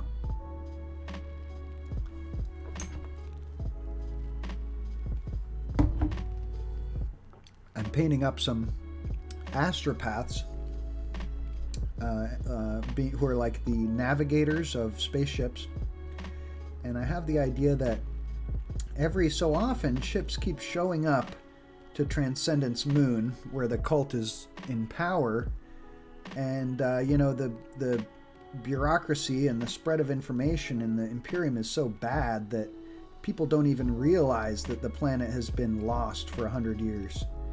So there's probably shipments of workers and refugees and stuff just showing up to the planet only to fall into the clutches of the Genestealer cult. So that kind of explains where these navigators I'm going to paint come from, is that their ship has landed on the planet and then they've immediately been converted to the cult. They get like a Genestealer's kiss and then they start to turn into a Genestealer, something like that. I don't know the lore really well, but I know that people can be infected by the Genestealer, you know, DNA basically. Alright, well, I'm pretty happy with how the brown clothing is looking, especially as that Agrax, second layer of Agrax starts to dry. It's going to darken up and that'll be just perfect. Looks like I might have missed an area kind of by his crotch. Alright, that looks good. Okay, so that clothing's going to be fine. That's how I want it. And now I'm finally getting to see the effect. Also, that Nuln Oil is starting to darken up, and I'm liking how it's looking. That's kind of what I wanted. It reads to me now as black, but with texture, which is good. I could add a little bit of Agrax Earthshade to this. I think I'm just going to kind of spread that wash out just a little bit. And having just a little bit of Agrax mixed into this is going to just kind of dirty it up a little bit, which I like. And let's hit the top of his cloak. What do you call that? He's got like a cool collar sticking up back here, kind of a Dracula collar. Alright, I'm really starting to be pretty happy here. I don't think I'm going to do any ink wash on the ground, because it kind of takes away the look of like powdered ash if you do an ink wash on it. So I'm okay with that kind of flat look. Well, let's zoom in on this guy. Here you can see how he's looking.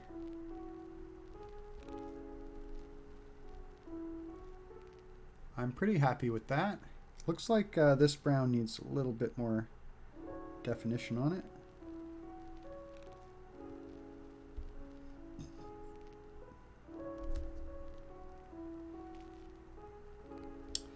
Okay, and I could do Agrax on the gold. It actually looks fine with a little bit of brown on the gold. Kind of gives it a little more character. Yeah, you can almost use Agrax or shade on anything. Looks great on red. And it kind of makes sense in the boots. Boots should be dirty. I'm happy with that. That looks good. Okay. Well, I think we might be looking at pretty close to a finished mini. I want to hit that pink on his head just again, as long as I'm sure the ink wash is dry, which it's getting there. As long as my brush is really dry, it should be okay to hit it. Maybe get this little ring on the end of his gun.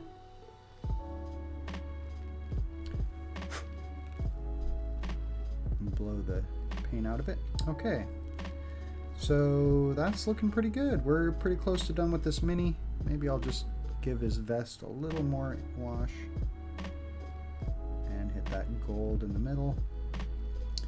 Okay. So, ready to give him a final highlight on the face, but I'll just let that dry for a second. In the meantime, I guess I'll go over the leaks that we have really quick, or I guess actually more like announcements. Let me switch back to my other camera.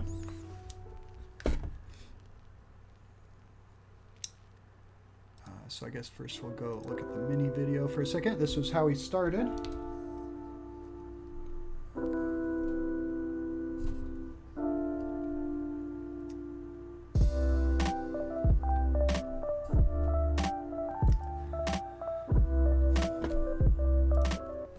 Alright guys, well, pretty close to done on this mini. I'm going to hit it with just a little more pink and then I think we'll be good.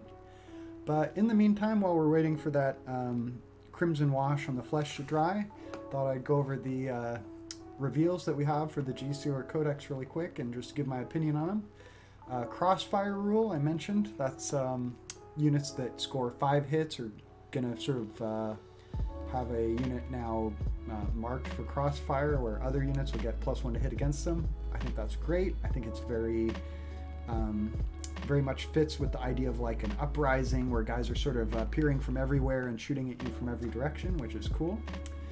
Reductus Saboteur, the new character. I have Kit Bashed 1.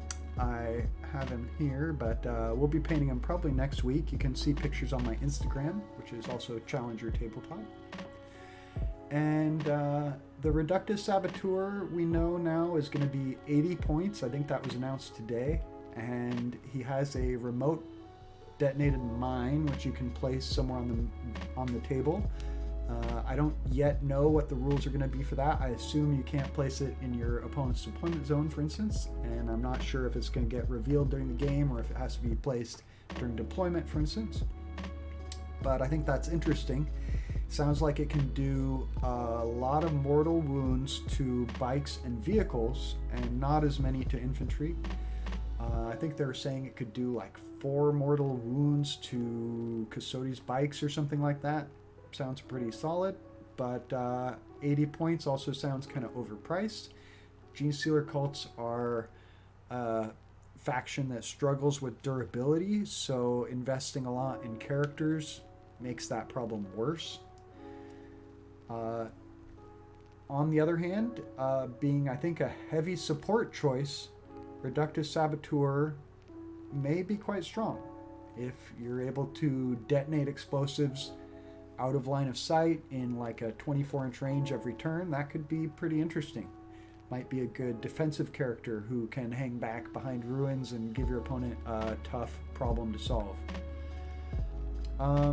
Let's see, we have the announcement that Acolyte hybrids are going to be toughness 4, which I'm not super excited about. I assume it means their points are going to go up, which would be bad because they're already kind of expensive. And you're usually paying for, hand flamers too, so they're even more expensive. And my usual opponent, his weakest weapon is pretty much strength 5, because his line infantry are heavy intercessors, all with strength 5 Hellstorm bolters. So strength 5 means he's going to be wounding toughness 4 just as easily as he's wounding toughness 3, so if the units get more expensive, it's just worse for me. But of course, toughness 4 will come into play often in other matchups. If you're being attacked by strength 4 bolters, it's definitely better, and if you're being attacked by strength 3 weapons like las guns, that's great. So it might mean that Genestealer cults are now going to be better against Imperial Guard with a toughness 4. So in certain matchups it should matter. And we have a change to the cult icon, which previously was giving like +1 to hit in melee, which was awesome. And now it's going to be giving regenerate D3 models per turn to the unit, which if it no longer gives the bonus to hit, I think that's just worse. The reason is because when you have something like a rule like that, your opponent's going to know, and they can just dedicate enough firepower to wipe the squad, so you don't get to bring any models back. And I know people say, well, at least then they're putting shots into that squad instead of something else, but a rule that lets you bring back models that you never get to use isn't that helpful, in my opinion. But then again, I suppose it'll lend itself to maybe like 20-man squads that are harder to wipe in a single round of shooting, but then you're going to be eating blast weapons more. So I'm not a huge fan of the change to the cult icon. If it still gives you +1 to hit in melee, okay, cool, great. Hopefully it does, but I'm afraid it's only going to help you bring back models now. Not sure I'm going to want to pay for that, but at least it's going to be optional. So hopefully we also still have the stratagem to bring back a D6 Neophytes or whatever for 1 command point. I love that one. Used it like every turn that I could, but that may be gone because of the changes to the cult icon. So we'll have to see. Really quick, I wanted to go through some of the units that people came up with. When I did a poll for what do you want to see in Genestealer Cult's Codex, or if Genestealer Cults had as many units as Space Marines, what would be some of people's favorite ideas? So this was a Facebook poll, and just going through the top 9 here. Maybe we'll work our way up. So Industrial Mech. Think aliens, but with guns welded on. So here they're talking about the load lifter from Aliens, which is pretty similar to a Sentinel with a power claw or whatever. I did get some Sentinels for my Genestealer cults. I think the idea of a industrial mech that's made for, lifting heavy crates and stuff, that's pretty cool. Especially if it's big enough to lift those sort of storage crates that people use for 40k terrain. I mean, if it was really like a big industrial mech robot with a driver, that could be really cool. Maybe something along the lines of the stealth suit for the tactical war suit, Invictor war suit, something like that. Could be great. Underground mining drill full of acolytes. Okay, so there is already a mining drill in the that the Astra Militarum can take, right? I don't remember. There's like a siege drill, and then there's like another one that comes up from underground. So I feel like that already exists, and maybe Genestealer cults can already take something like that in a Brood Brothers detachment. I think that is a great idea, though, and it lends itself to sort of the mining theme. A mining drilling vehicle, I think, is an awesome idea. An Imperial Knight-sized demolitions mech, ambots, construction power suits, a cargo plane that can lift or drop a container. Good ideas there. Again, with kind of the idea of an industrial mech, which is cool. Ambots are a thing, so I don't see why Genestealer cults couldn't hack or control them or create some. And a cargo plane is certainly an interesting idea. I like how the Genestealer cults have all these sort of civilian stuff kind of in their army, like the Goliath truck. Maybe it's a mining truck, but it definitely doesn't seem like really a military vehicle so much as a militarized civilian vehicle. And I like how Genestealer cults have so many things like that.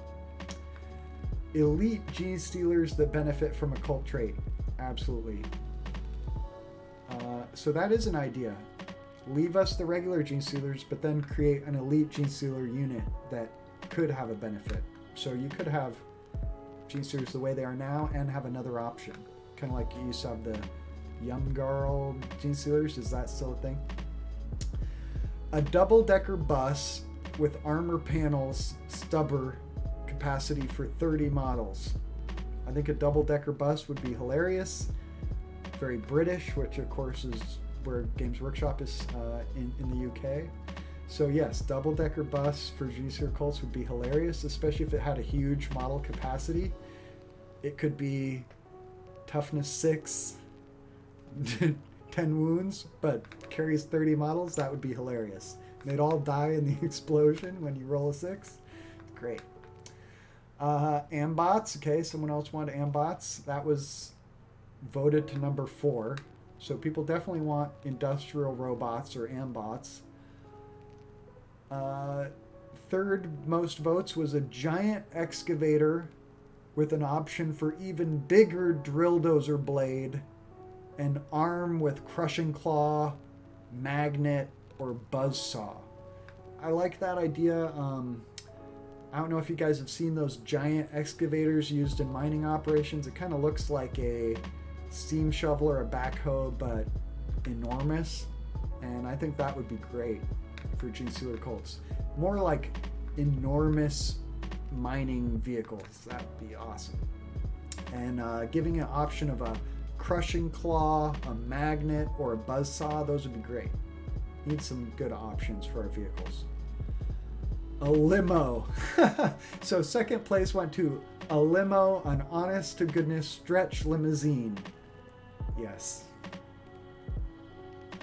How about it can transport HQ characters and they get their aura because they're sticking out this, the sunroof or whatever, shouting orders to people. So yes, limousine. We need it. And number one most favored unit idea was Melta Blaster teams in fireproof industrial suits. So I'm thinking these would be like fireproof suits from some sort of metal foundry and some kind of like Melta Blaster tools that are used for like melting down scrap metal, but like a Melta weapon that would be effective against vehicles. That would be great. And if they're in fireproof suits, maybe they have some protection against flame weapons or something like that. Or just a decent armor save. Yeah, so those were the top voted ideas for Genestealer cult units from Facebook Genestealer cult group. And then there was another poll. I'll just go through the top 6 answers from the poll of what anti-air unit would be good for Genestealer cult, because Genestealer cult are lacking in anti-air options, and here's what people came up with. a giant magnet. Okay, so I guess you have some kind of like directed energy magnet that's going to just pull planes out of the sky and make them crash. Upgunned civilian plane. Sure. So you've got to imagine there's all kinds of hover taxis and stuff like that in the 40k universe. Take something like that, slap some stubbers or missile launchers on it. Stationary quad gun with crew. Yeah. So like kind of an anti-air gun. Makes sense. A flying garbage truck. I love it. It's more like an air unit than an anti-air unit, but totally needs something like that. Super tough, tons of wounds, flies around transporting units, and maybe doesn't have a lot of weapons on it. Helicopter. I think that's a great idea. I think I know we have helicopters in 40k because the Orcs have the Defcopter, which I think was just announced as a plastic kit, sold separately, $30. I'm happy to hear that today. So yes, Genestealer cults also need a helicopter. I like this idea so much, I actually ordered some model helicopters to use for my Genestealer cults. I went for the Hind helicopter, the Russian attack helicopter that's so famous. And I found some models that are, I think, about 11 inches long, which is going to be about the right size to count as a Vulture gunship. So the Astra Militarum Vulture gunship has missile racks, or like rocket pods, and that's kind of like what Hind has. And I think also has some like separate firing missiles. So the loadout seemed appropriate for a Vulture gunship Hind helicopter. Size seemed about right. I think it might be a 1/57 scale, so not perfect, but Warhammer vehicles are often a little small, so I think it'll work. Only bad news, it's shipping from China, so it's not going to arrive till March. I ordered 2 of them. So was that like 4 months basically? I'm going to be waiting for these to arrive. Purchased them on eBay, I think. So I'm curious to see how those work out. I think it'll be fun. And then the number one voted idea for an Genestealer cult anti-air unit is a quad gun air defense missile buggy. So Genestealer cults, of course, already have the Ridge Runner, super popular buggy vehicle that's had really good performance in game. A lot of people right now feel like Ridge Runners are the only way to play Genestealer cults currently. So the idea of slapping a quad gun on one of those and having it driving around, shooting down planes, getting maybe +1 to hit against air units, I think would be awesome and appropriate. So that was the number one idea. So those were the poll of Genestealer cult units and Genestealer cult anti-air units from Facebook that I want to share with you guys. All right, well, I'm just going to finish up the last little bit of this model now. Let me go ahead and put the mini up for a minute while I set up my camera.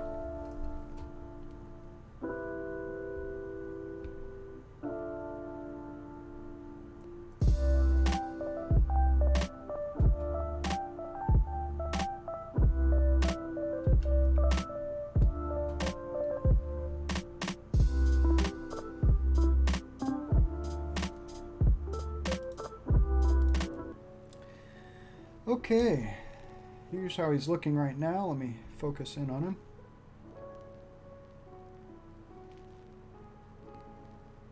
And you can see his face and head are just looking a little dark and dirty. And that's about all I want to fix on him. The clothes are looking nice and dirty like I wanted. Now, I did go a little heavy on the ink wash over here. You can see that it's kind of shiny where it's dark, which is not what I was going for, but it is a problem when you put on too much ink wash, which I am prone to do. But overall, I'm pretty happy with him. I think he's looking good. I think from a distance he'll look great. And I'm happy with how those little gems on his shoulders came out. They do add a nice little highlight. So let me mix up some pink real quick. I'm going to be using Screamer Pink and White here. And this is going to be the very last thing for the model. I should not have gone for the pink first. Let's wash my brush.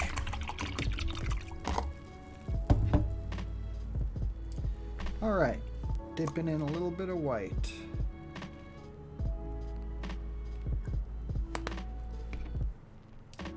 And I want to try to mix this color just right because I'm not going to be doing any more ink washes on it. Here, I'll show you guys a little bit of my mixing.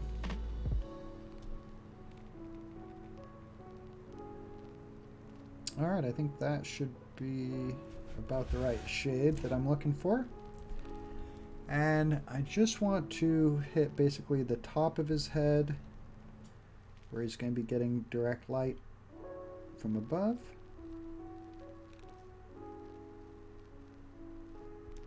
And maybe his forehead where it's a little too dark.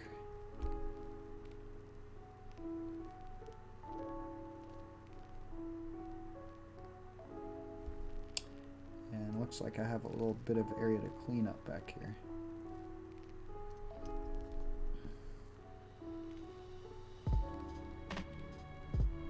Okay. Well, we are just about finished on this model.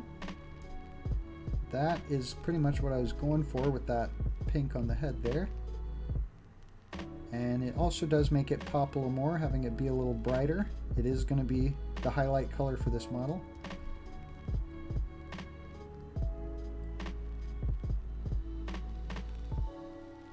Get his nose, maybe his cheek. Alright, that is looking good to me. Time to stop. I wonder if I've got any rocks for his base. Let me take a quick look.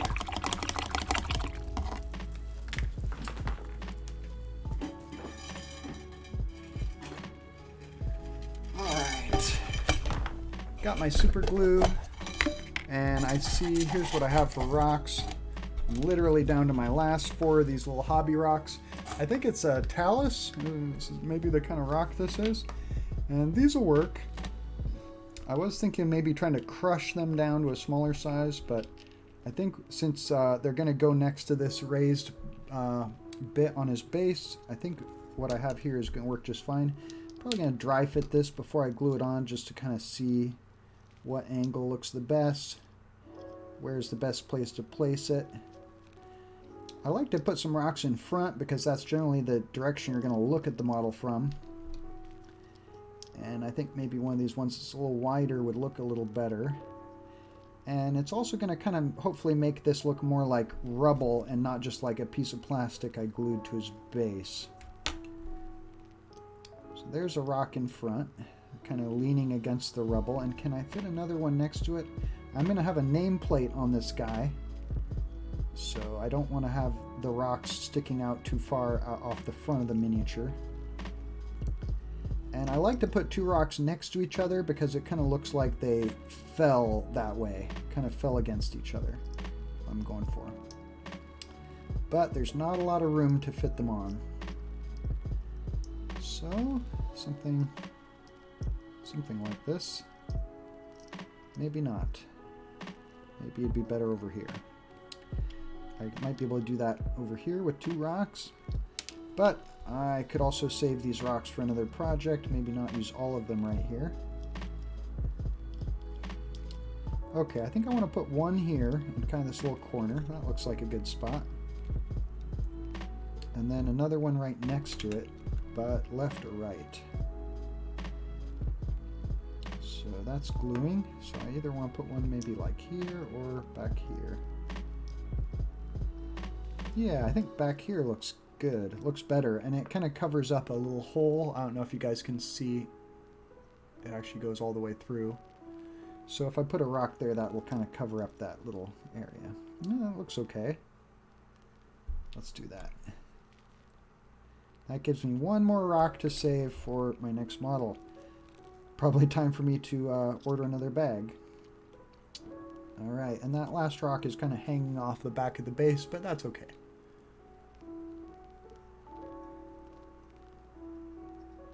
You know what? I think I need some sand on this base. So, I'm going to grab my sand. I have some nice coarse red sand.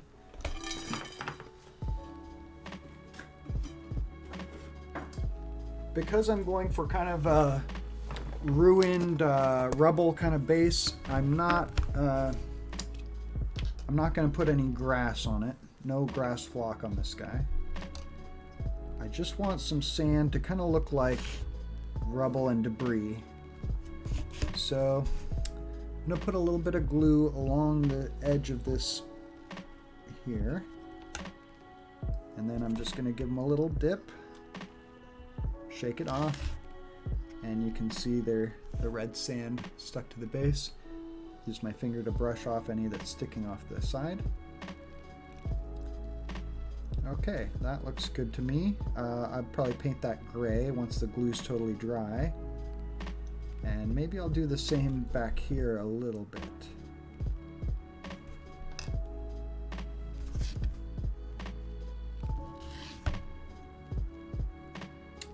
There's how that's looking. And I'm happy with that.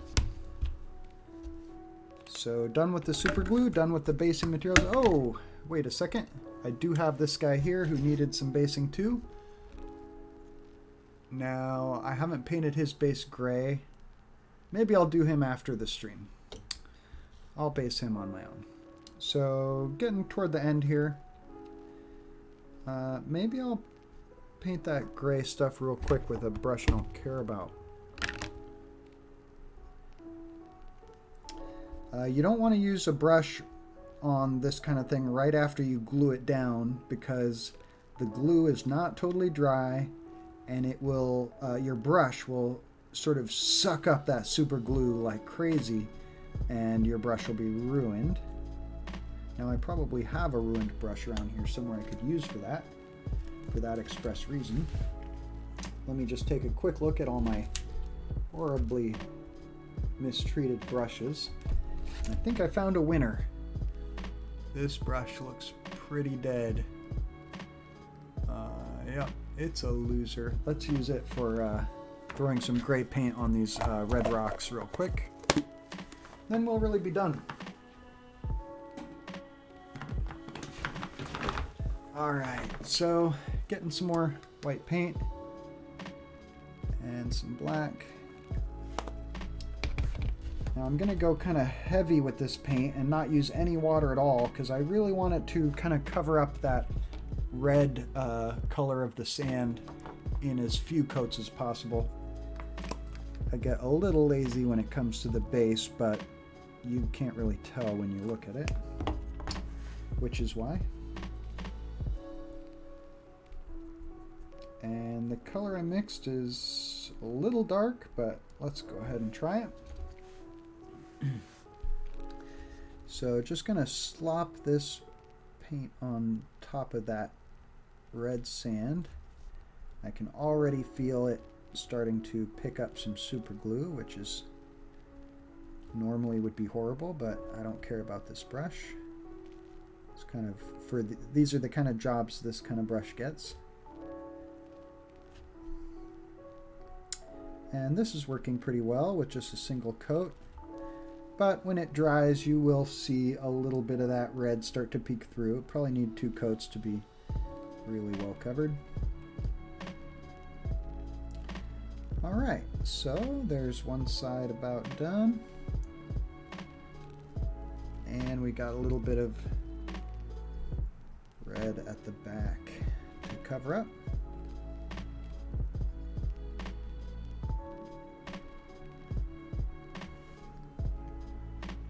Feels good to be on the downward stretch, the final stretch of this model. So he was going to be named Prince Caspian, but decided to change the name to Tetsuo. I had a base on order. I ordered my, a nameplate. I ordered my nameplates from a guy in England whose company is called versatile terrain. And I've ordered a bunch of nameplates from him. He's got great customer service. They always look great. No complaints. And I emailed him and said, hey, I was thinking of changing the name from Prince Caspian to Tetsuo if you haven't already printed it. And his response, he texted me back, or messaged me, emailed me back really quick to say, I have already printed it, but I will print you another one with the new name. It'll just take me one extra day to get your order sent out. What a great guy. So I super appreciate that. So anyway, can expect a Tetsuo nameplate to arrive for this guy before too long. And let's see, what colors am I doing on the nameplates on these guys? I think they are silver. So here's one with a nameplate so you can see an example. This is my this was a cult icon for my neophyte hybrids, but I'm gonna be using it actually as a Weird Vein Psyker, like he's supposed to be going forward. I'm working on a whole squad of Weird Vein Psykers, and I guess he could always be a Brood Brothers cult icon if I needed him to be, or neophyte hybrid. But yep, so that's what the nameplates look like. I've got one on order for this guy. Probably be here in a week or two. Then it'll really be finished, but here's how the model's looking. Really happy with it. Maybe I'll toss him on the spinner here. We'll go back to see him the before, and then I'll show you how he's looking in just a sec.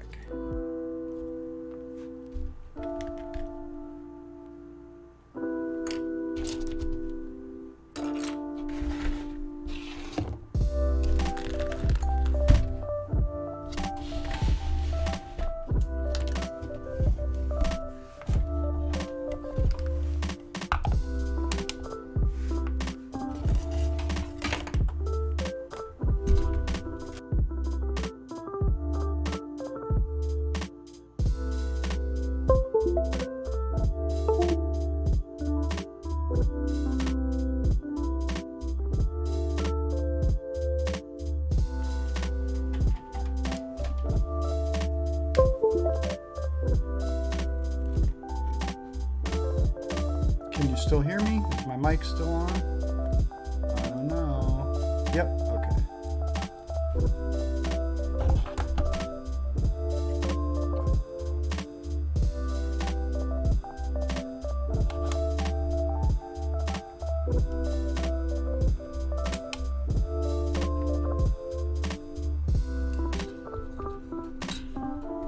Setting up my camera shot here.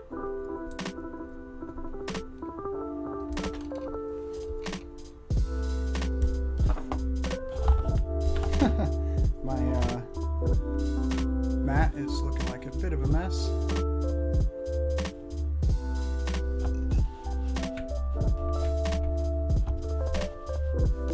This was one thing I didn't practice, was setting up these kind of shots midstream. Oh, I got it. I got to zoom in a bit.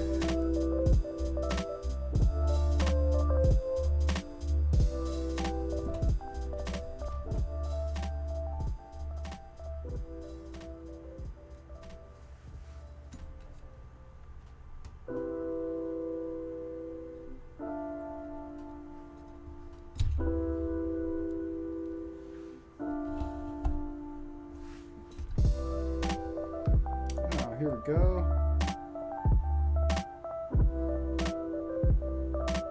Well, that'll do.